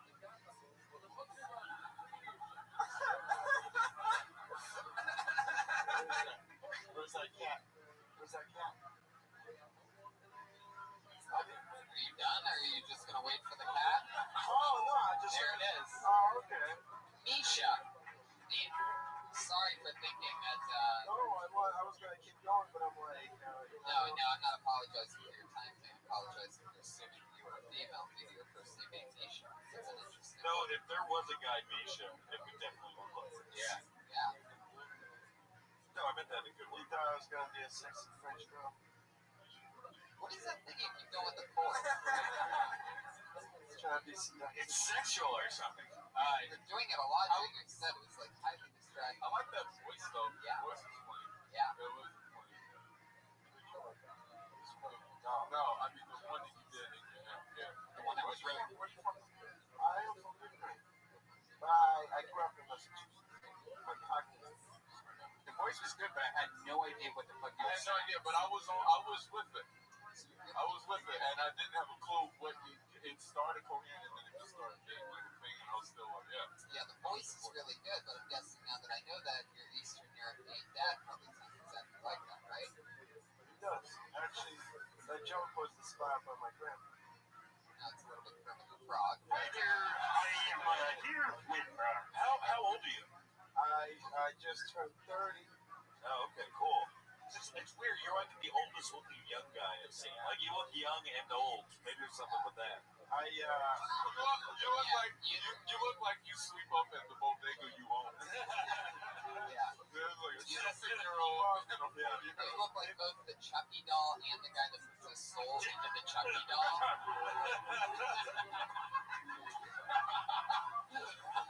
If it makes any sense, I was born April 26th.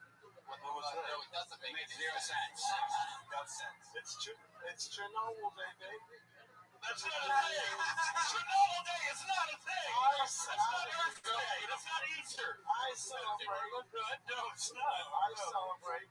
You celebrate Chernobyl Day. Special day. I like that you added baby behind it. Chernobyl Day, baby. Baby, make it rain with limbs. The artistic long-term poisonous effects that plague communities for generations. Make it rain. Ask. Is your dad a spy? No, he's just a failed businessman.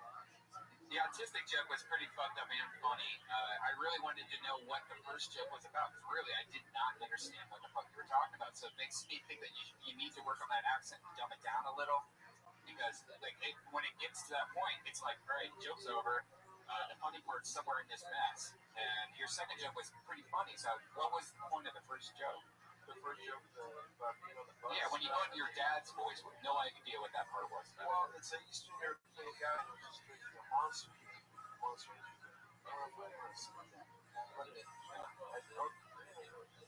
the lady, she was giving him crap about it. And he turns to her and says that she's the monster. Alright, I was wrong. Oh, boy. What did that do to you the morning you said you feel this little podcast? Oh, man. Wow, because he always falls into different schemes. I like your outfit. It looks like when you came from the Ukraine to here, like somebody from the Ukraine. Yeah, dig what the Americans wear. Non-cargo pants with zippers and weird pockets and Skechers. I went to H&M. What do you do for work? I'm a tour guide. Wow. Warner Brothers in San Francisco, where I saw you first. Oh, nice. How long have you lived in LA? 3 months. 3 months. 3 months. You sounded. Well, it wasn't a compliment. that. So I was like, oh, okay, yeah. He sounded flattered yet concerned. That's the way I saw you. And he's like, oh. No, I saw him at the some sketch fest. We were at the same show. Oh, nice. Okay. Sweet. It's always weird when there's not a compliment attached because then you're like, yes, you did see me. I don't know what else you want to say. Guys, we're going to move on to our final part of the show. That's Misha Trucks, everybody. He's on Twitter at Misha Trucks. Guys, up until last week, we had the same two regulars writing and performing a brand new 60 seconds every week. Whereas everybody else you've seen tonight gets pulled out of a bucket, gets lucky to come up here. We have two brand new regulars. This is their very first time being regulars. Last week was their debut, and now it's a whole new thing for them. So with their second appearances ever on Kill Tony, our two new regulars are going up tonight. The first one being, we met her here on Kill Tony, guys. That's a big credit. She just recently broke her leg, and it's her birthday. The one and only Melissa Esslinger, everybody.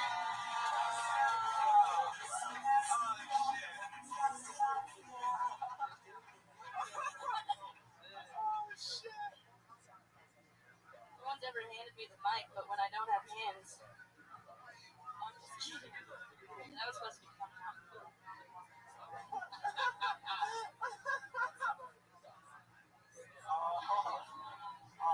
Yeah, so, no, I'm good. All right. Yeah, you got it. Yeah. Yeah, so this is not stand-up comedy. I'm dog sitting right now. I fit right in because I'm crippled and they both only have one eye. Do you know, like, walking a one-eyed dog is really crappy. Two one-eyed dogs, not just one. One one-eyed dog is okay. You're nice, you save them. Two one-eyed dogs, and you're like a sadist. I rode a kid's ice cream cone, walking the dogs. Yeah, some people like a warm cup of. Some people like a warm cup of coffee when they wake up. I like a warm bag of food. But, yeah. So let's talk about something else. My mom, when she gave me the first sex talk, that was fun. It was on the way to get birth control after my first birth. Pregnancy scared. Got it. All right. It's not failing, Melissa. Jesus, God. Take it easy on yourself. Melissa, you panicked in the middle of that, and then you went and said a really funny joke, and nobody ever would have even known it. You not told us that it wasn't going well for you. I'm feeling so great. Well, everyone just wanted to help. I know, I'm mean. I will say this. I was just like, Shit. this is the first time I felt weird as shit for helping someone. Yeah. I was like, I know. and then you had on the ground, but still, I felt like I was the one making it weird. I felt pretty weird about it. It wasn't your fault at all. That was really sweet. I'm really sorry. You really like it. Maybe it was because you're on the ground, but it was very engaged. Thanks. Good. Thank you. She's that way standing up, too. How'd you break your leg? Well, thankfully, it's actually the bone is not broken. I just like really screwed up the ligaments. How'd that happen? I mean, I crashed my bike. Motorcycle or bicycle? I don't ride a motorcycle. But You got a bicycle accident? yeah, well, Adorable. Training wheels. just yeah, I tried to get off those. No, it's a cruiser, so just the chain breaks, you can't stop. And the chain came off, and I thought it would be a good idea to grab the guardrail next to me and roll my body around that. The cruiser doesn't have brakes because that sounds like a recall. Yeah. Situation. Yeah. Yeah, it sucked. Well, it was dumb the way I panicked, and I grabbed the rail, but How fast were you? it's going down a hill. Yikes. Yeah. Poor Hey, thing. Today's your birthday. yeah. Congratulations. Yeah. Melissa Esslinger's birthday. How fun. Yeah, I mean, you panicked there twice.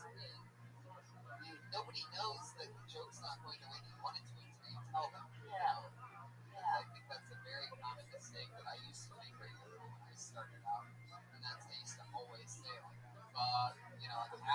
after the first joke, if a joke didn't get anything, I would let it ruin the rest of my set. And even though people would tell me for years, you know, a couple guys, some of my close mentors would be like, you know, you don't have to talk about it when blah, blah, blah, blah. And I still just kept doing it over and over again.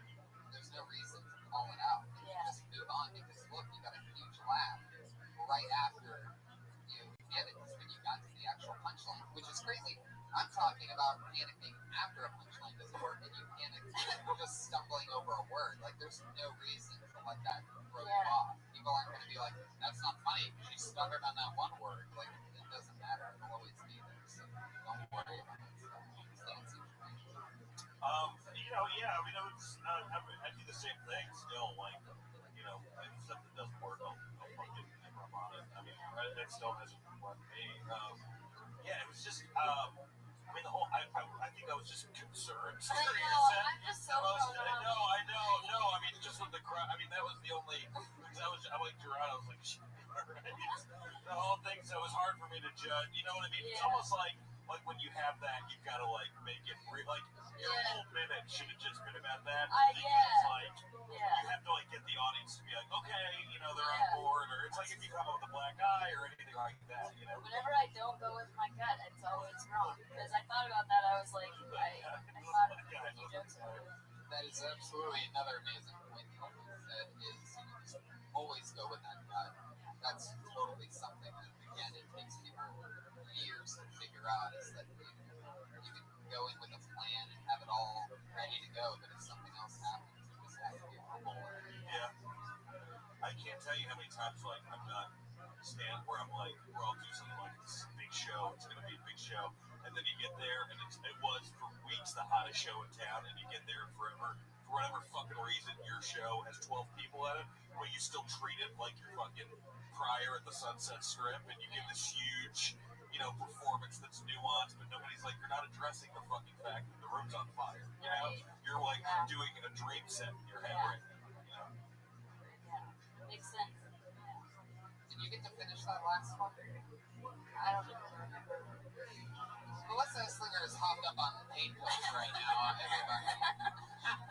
She gave you one earlier? Happy birthday. It's great set. Can I get a couple? Happy birthday, Melissa. Thank you. Happy birthday. Happy birthday. There she is, Melissa S. Slinger. Guys, your other new regular. She is one of the fastest rising young female comedians here at the Comedy Store. She's only 19 years old. Put your hands together for Allie Makovsky, everybody.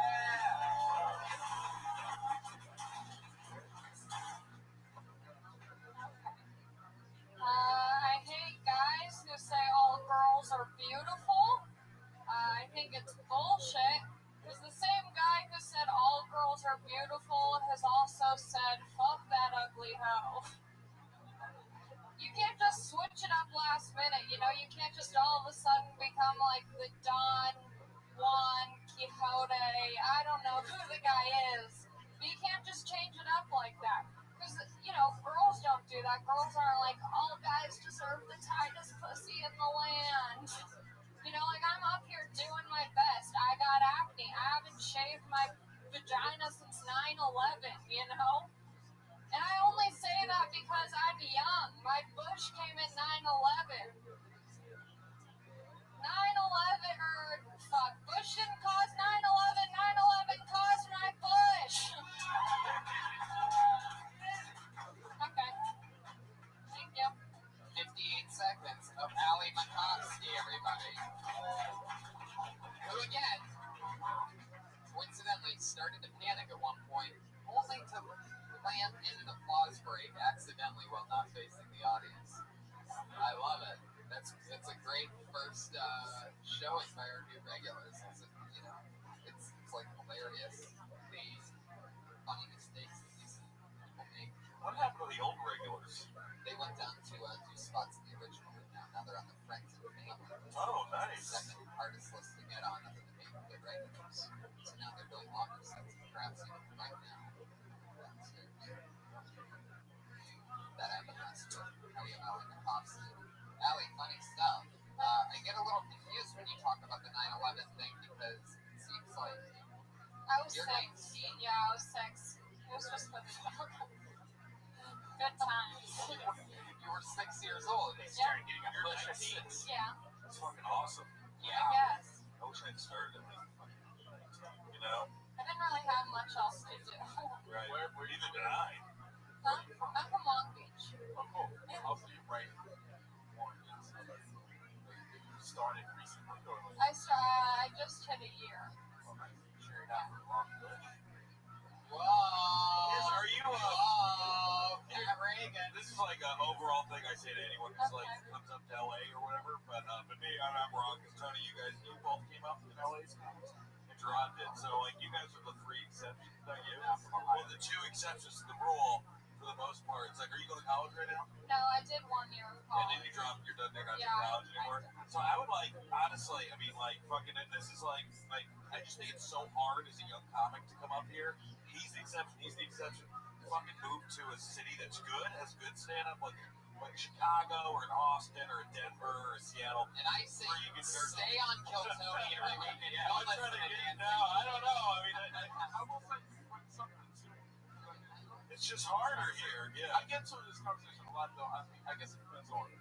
You know, like Right. Like I was just under the belief of like practicing with better competition. Not learning that. But you can still, if you get to like a city with good comedy, there's still competition. You know what I mean? True. But there's just not like you're not in a room with like fucking everyone from William Morris the first time you're on stage. Yeah, well, and I think like the other day, my friend told me I did like an actual show, and Yeah. like I did fine, but I felt like I didn't do well. And he was like, "Well, I could see how you would think you would have done better because it's like kind of like jokes for comics because I get Right. so used to performing in front of Which other fucking comics." everyone, like when I remember the first time I got really good at mics, and then I fucking did a club show, and I did this fucking retarded puppet bit. I did and I went up, and it was like 8. It was in stand up New York, and like I was like, oh shit, this is like what that's just normal. Like you're gonna have, I'll tell you this, and I can say this with no hesitation. It hit me 7 seconds into your set. Your stage presence tonight blew everybody else that I saw away. And the fact that you're 19 years old is just I couldn't be more excited to have you be part of the show. Allie Makovsky, everybody. Follow Allie and Melissa on Twitter and Instagram at Allie Makovsky and Melissa Esslinger. MACOFSKY and ESLINGER. There they are, Allie Makovsky and Melissa Esslinger. Guys, we did it. Carmichael's show this Wednesday, 9 p.m. on NBC. Dan St. Germain is Dan St. Germain. What else, Dan? Anything else? Hey, my mom on Twitter, everyone's leaving her. But wait, when is this coming out? This is the podcast.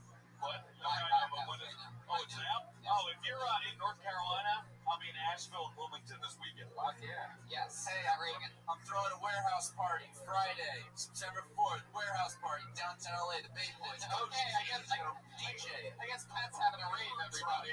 I'm pretty sure Pat just plugged a rave for the first time ever. Ryan J. emailed Drew tonight's episode. Can you believe that?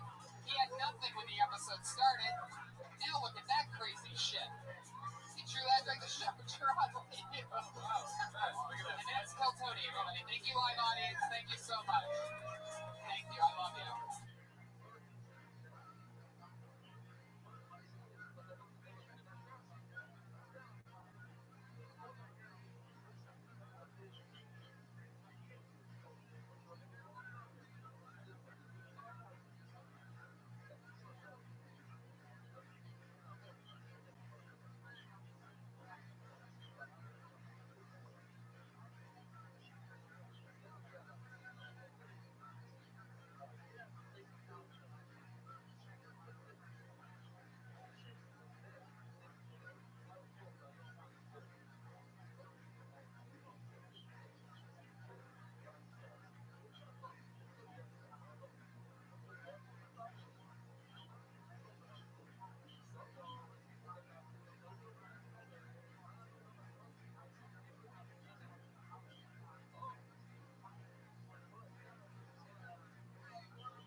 Yes, this is like a real show in here, guys.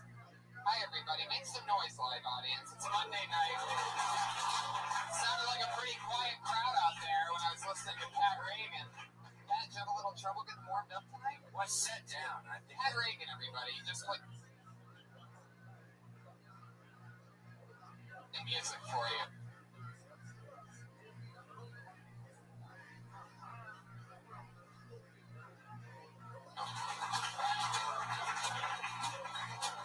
What do you think of this Monday night crowd so far? I think good. I think they're good. They're fun. They're nice. Good. I love it. It's good to have you back, Pat. We're back again for another fun episode. Guys, a lot of crazy shit's happening. Let's get dates out of the way. I'm going to Toronto, JFL 42 at the end of September. September 17th, we're in Stand Up Live in Phoenix. And for those of you listening in Atlanta, I'm doing November there, and I'm doing Oddball in a fucking amphitheater, October 4th. And Saturday's the 5th in an amphitheater in Tampa. So for those of you in Tampa, come see me at a fucking amphitheater. Wow. Yeah. That's going to be fun. Yeah. When I perform, what I'm learning about getting booked on amphitheaters is that I can't stop repeating it over and over again. Amphitheater. It's totally different and fun. Yeah, we also have a secret show here September 9th in the main big show. We had a really good one the other day at the Belly Room. It's a lot of fun. And don't forget, every Monday, 8 p.m., Kill Tony live right at Belly Room at the Comedy Store, guys. Somebody is here tonight. Somebody signed up in this bucket tonight, came all the way from Israel. The actual Israel to sign up for the chance to do a minute on Kill Tony. Left the army and came to Kill Tony. Whoa, there he is. He's actually responding. He's saying that he's not part of the Israeli army. So let's jump into it, shall we? Every week I have two. Oh yes, our artist, everybody, we have an artist that draws every episode. It's Ryan J. Evo sitting over here. Right now he has a blank sheet of paper in front of him. By the end, he draws the guests, he draws a theme to it. It's insanity. It's a whole crazy family. Anyway, every week we always have two of the funniest comedians in the world on the show. This week's no different. One of them is running late. So for now, put your hands together for the one and only Rick Ingram, everybody. Rick Ingram. It's Rick, one of our favorites. Rick was actually on the pilot episode of Kill Tony when it was called Hinchcliffe's Notes. Yeah. How long did that last? That lasted one episode. So, I called it Hinchcliffe. I was one of the only guests ever in the history of Hinchcliffe Notes. You were the only guest in the history of Hinchcliffe's No Notes. good. It was too long of a Twitter handle, so I kind of shortened it to Kill Tony. All right. And what was the name? Kill Tony has what meaning? None. Perfect. It's just easy and compelling enough to remember. Who was the other guest? Was it Brody Stevens? It was just one. Just Rick's one. It was just Rick. Yeah, Brody was on episode 2. That's possible. I don't remember anyone else being there. Yeah. I just remember being like, God, there are so many people that we should shit on. This Yeah. is going to last a long time. Yeah, it definitely is. Look at it now. It's a fire hazard, everybody. Yeah. Deep in the staircase. So many, The upper gullet. so many dreamers out there. It's true. And we are waiting for our second guest. Ladies and gentlemen, Sinbad is coming tonight. The actual Sinbad. Yeah. He's running a little late. Family emergency. But he's going to be sitting next to Rick Ingram. Fire at the Zubaz factory, from what I understand. You're really excited about working with Sinbad, I'm sure. You know, it's been about 13 years I've been saying, who's next when I do comedy? Then is Sinbad next? And it's never been Sinbad. But tonight, It's Sinbad. my night. You had a wild month, man, here at the Comedy Store. Not only did you get to perform for Jim Carrey, I saw you with Dick Van Dyke the other day. Yep. What's going on with you, man? You've been lucking the fuck out. You've been playing. Yeah, I don't want to brag, but Pauly Shore tweeted at me the other night. And immediately I was like, holy shit, someone hacked Pauly's account. So it just said, Rick Ingram, we're friends. And I was like, oh, he must have sent out 1 million of these. So I got on his page and it was just me, which made it super creepy. Wow. Yeah.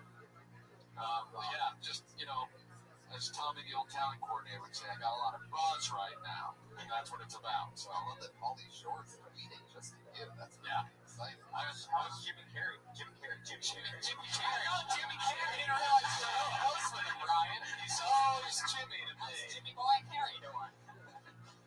Oh yeah, he was real cool, man. He, you know, that crazy look in his eye, but was way more down to earth than I thought he would be. Did he say anything about ever getting back on stage again, or do you think that's past him? Yeah, I mean, I straight out asked him if he ever got the desire, and he said for about 5 seconds, like once a year for about 5 seconds. He's like, yeah, I want to, and then I'm like, what am I thinking about? I don't want to do that.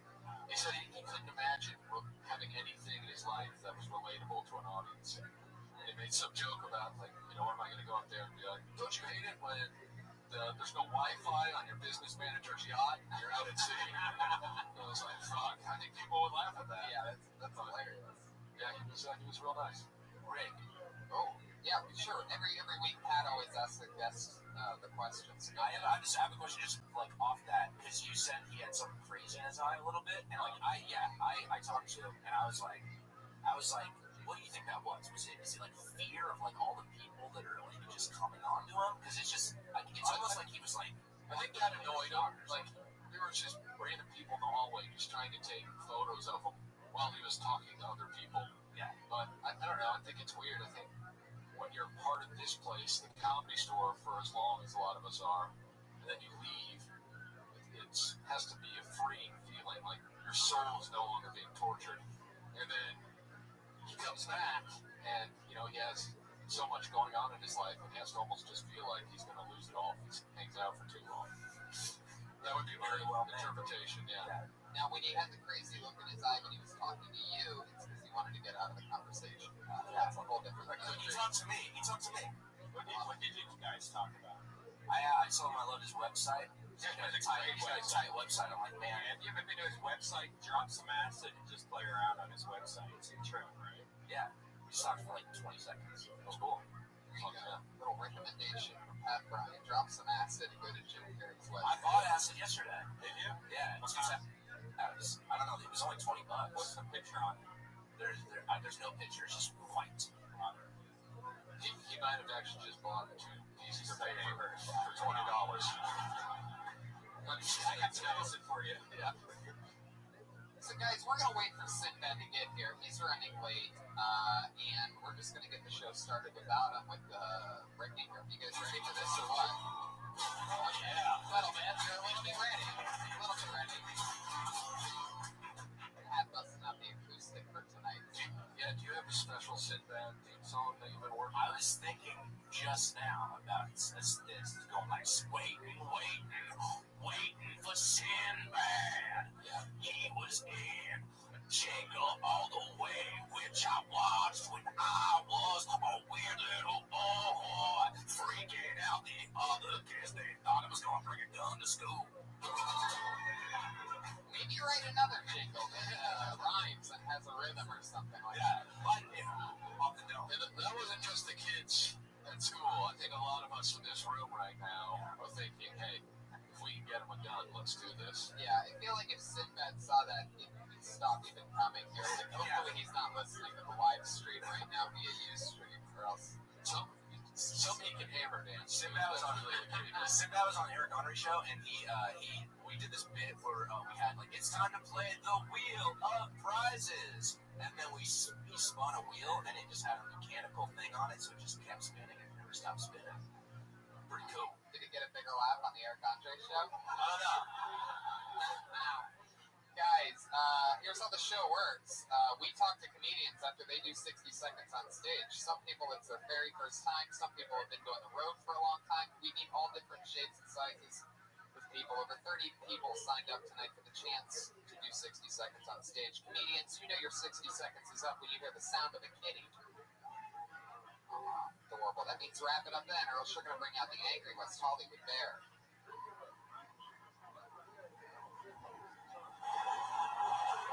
There you go. Oh, there you go. Digesting there at the end a little bit. So let's get into it. You guys ready or what? Yeah. Your first comedian. Good, motivated. Yeah. Doing an uninterrupted 60 seconds. Going first tonight. Goes by the name of, this is written in purple marker, so this should be interesting. And it looks like a fake name. John Johnson, everybody. John Johnson.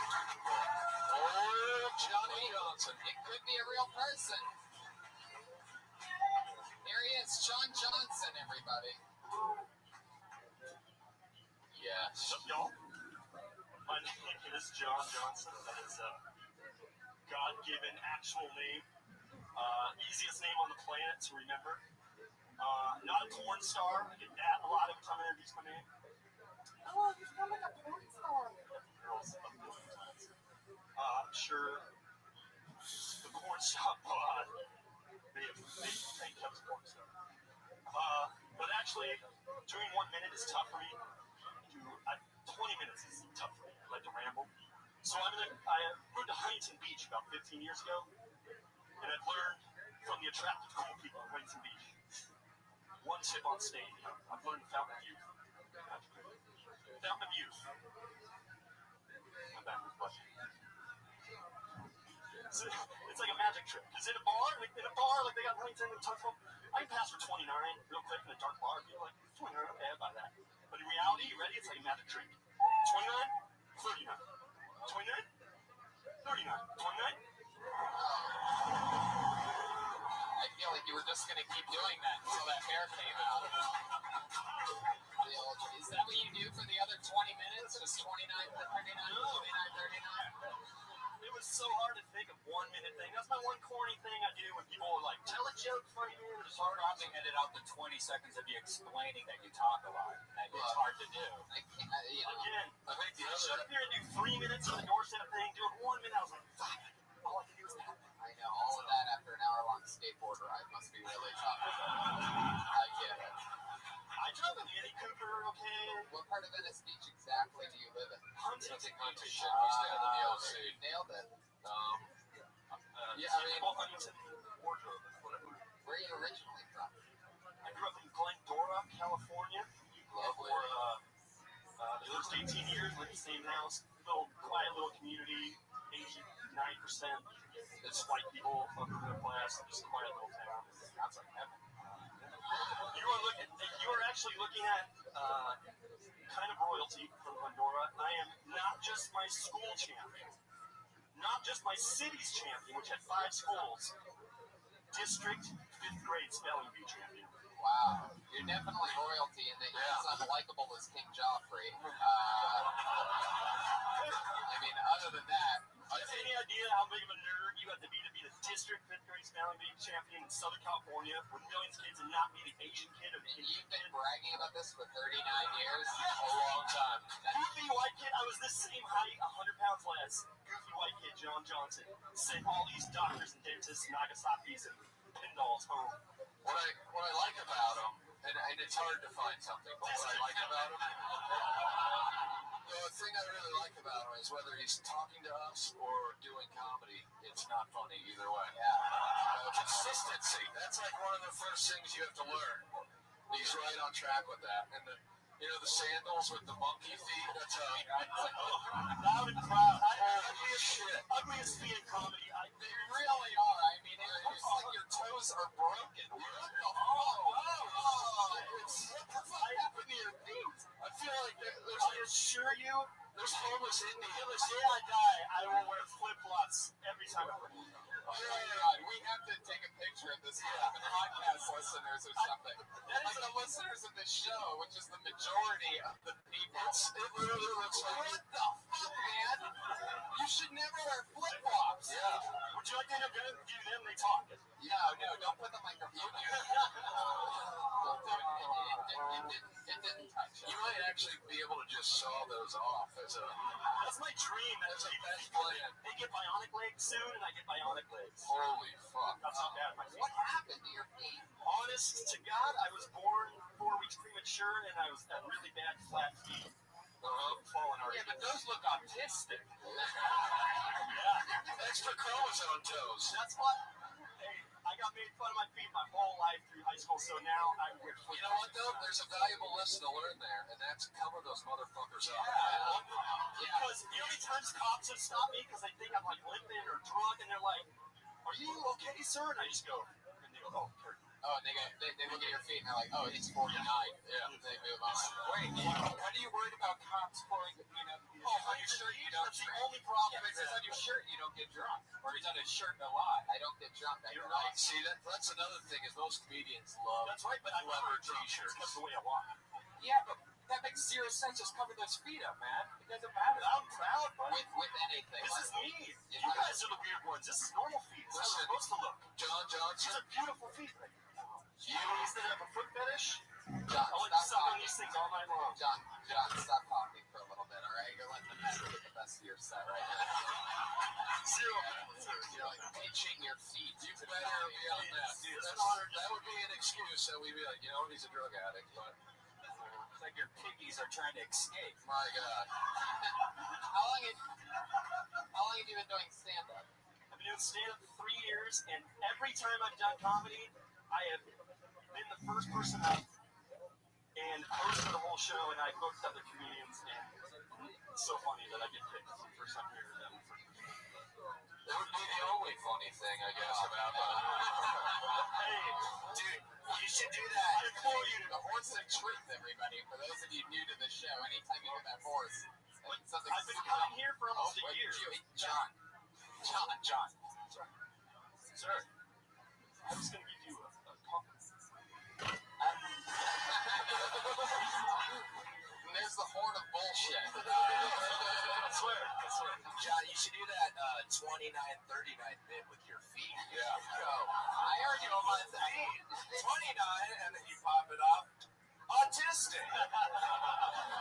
He's like Repeat over there. Just did all of our best jokes. How's that, dude? I'm the fat Jew, dude. Yeah. Find me on Twitter, fat Jew, baby. Fat callback. I love that, Reagan. Patty Reagan from 3 Point. Old Patty callback. I got a lot of shit on John Johnson right now. John Johnson, you talk so much, change your words to wordsmith. Also, that's just the beginning, baby. You look like you were raised in a fucking t-shirt shop by the bassist of Sublime. I knew it was a good fire. I love it. I wish that was a compliment. I like that. John. John.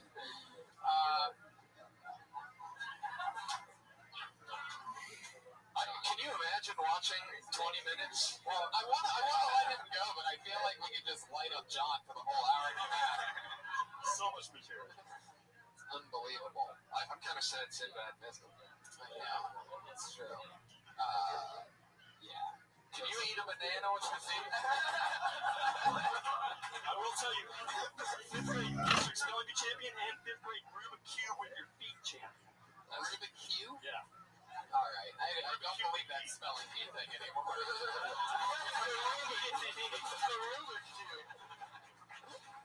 John, I could talk to you forever, but I'm gonna let you go.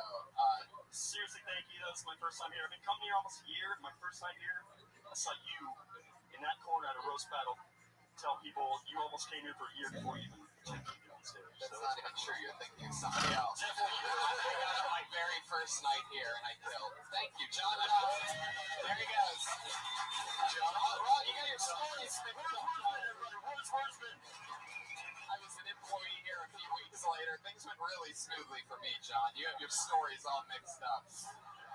Totally different person, but hey, John booked me on a show one time. He called me and booked me on a show and then canceled the show.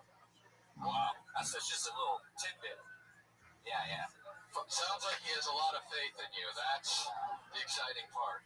Johnson, where can they find some of those? Wetfeet.com. No, at John Johnson Show. Follow him on Twitter. God, his fucking feet were unbelievable. He started talking, I looked down, I was like, holy fuck. Dude, it's always been a thing on this show. Almost nobody can come on flip-flops and get away with it all the way. But to come on with flip-flops and have like monster fucking feet. Yeah, Finger finger toes. toes. Feet look like hands. Yeah, finger toes. Usually, like, It was the opposable thumb toe. Yeah. Really creeped everything out for me. it looked like his toes were trying to tickle the sandal that they were wearing. Like they were like clawed on. Like Special Olympics athletes feet. Something. I mean, homeless people in Pakistan would be giving him money to fix that shit. Oh, God. It looks like he was tortured. Yeah. Man, how crazy that a guy with feet like that makes audience members want to walk. I pulled another name out of the bucket, guys. Your next comedian, put your hands together for Ellie McElveen.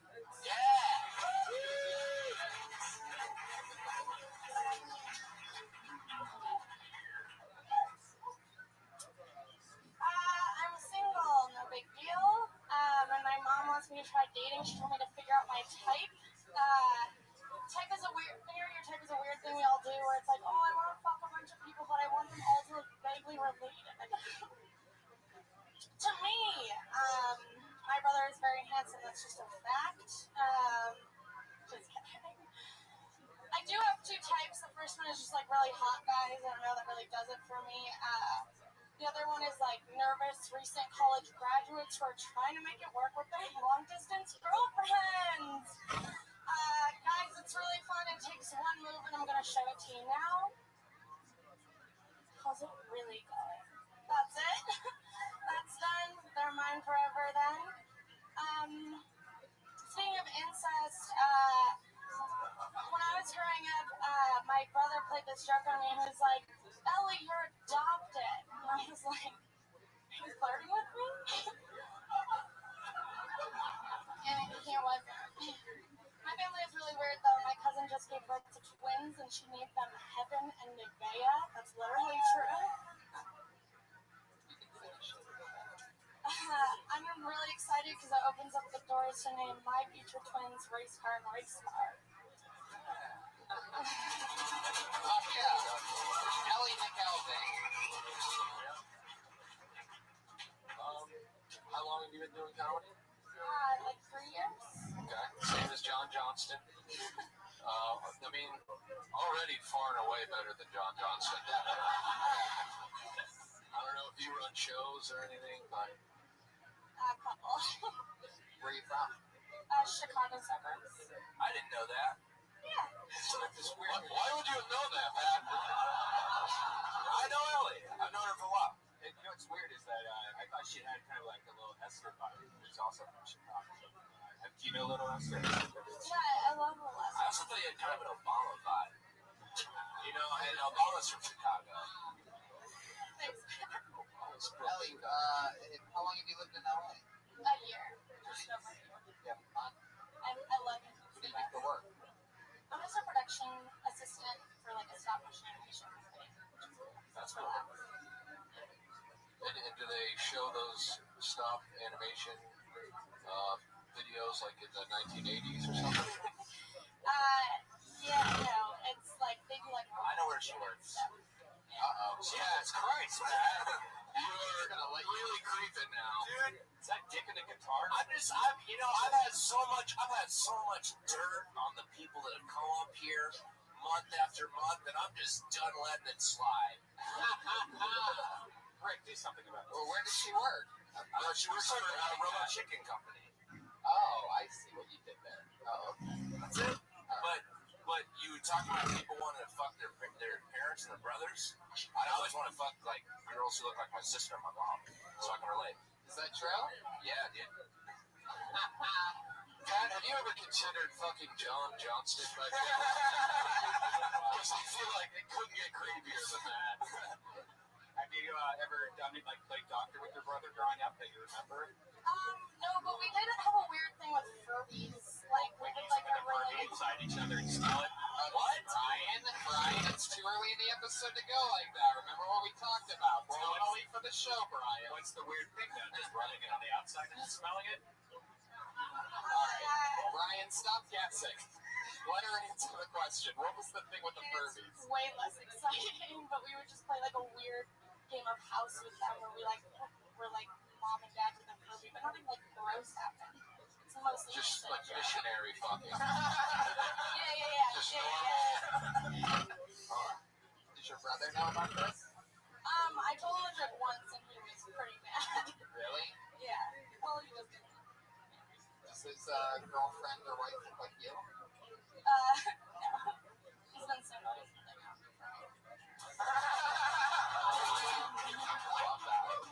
She doesn't let that incest stuff die, and that's nice to see. I love that. Have your parents heard this joke? My mom has. She thought it was funny. It's fake, so that's alright. Did your mom ever catch you guys playing with those Furbies? Nope. Now you say no, but you guys didn't work at this place. I think he put a pencil on it or something. Wait a second, Brian. I said stop guessing what their thing was. This is like a live sexual harassment thing. It almost seems like that's why Brian put the show together, was just so he could really creep on chicks. Yeah. That's pretty much why he's done everything that he's done. Would you like some sweet tea? It's crazy that like incest isn't the thing that gets you going. Well, it's taboo. It's taboo. It's fun to talk about. He's a sexual deviant, this Brian, so he's into anything weird. Pat, what's the closest you've ever hooked up with somebody? You said you want to hook up with somebody that looks like your mom. What's the closest you ever got? Well, on Saturday, I took with the girl who's 5'11". My mom's 5'11", brunette, curvy. So, Why? no, not black. I hooked up with a black girl last night. Wait, what? What? What did you say? What? Oh, nothing. We don't need to air my personal things, but I think if you people are saying that you don't want to fuck your mom or your dad or your brother or your sister, you're full of horse shit. Is there any truth to this? I don't think it's people don't like to talk about it. It makes people uncomfortable. He's referring to the whole life complex. You're craziness, man. You don't know what I'm talking about at all, Brian? No. My sister has really nice tits too, and I don't want to suck on them. Whoa. Hold on. You're the trajectory there. Big areolas and everything. Well, wait a It's second. like everything is super fine, but it's comfortable. You gonna describe her wet pussy next to us, Brian? Whoa. Oh, that's where you guys draw the line, you fucking I feel like pussies. maybe pussies. it's possible. Pussies audience right now. I think it's possible that Sinbad time travels and he saw this episode and he was like, man, you know what? A family emergency, I think. You guys are fucked up. You know what happened? Everything was going fine, and then you said John Johnson, and everyone just got weird, man. Those feet made everyone weird. It was too much. Unbelievable. Ellie, did you see John Smith in this episode? No, I didn't get to see them, and I feel like I missed out. What's the most interesting handy fact that a man's had that you hooked up with?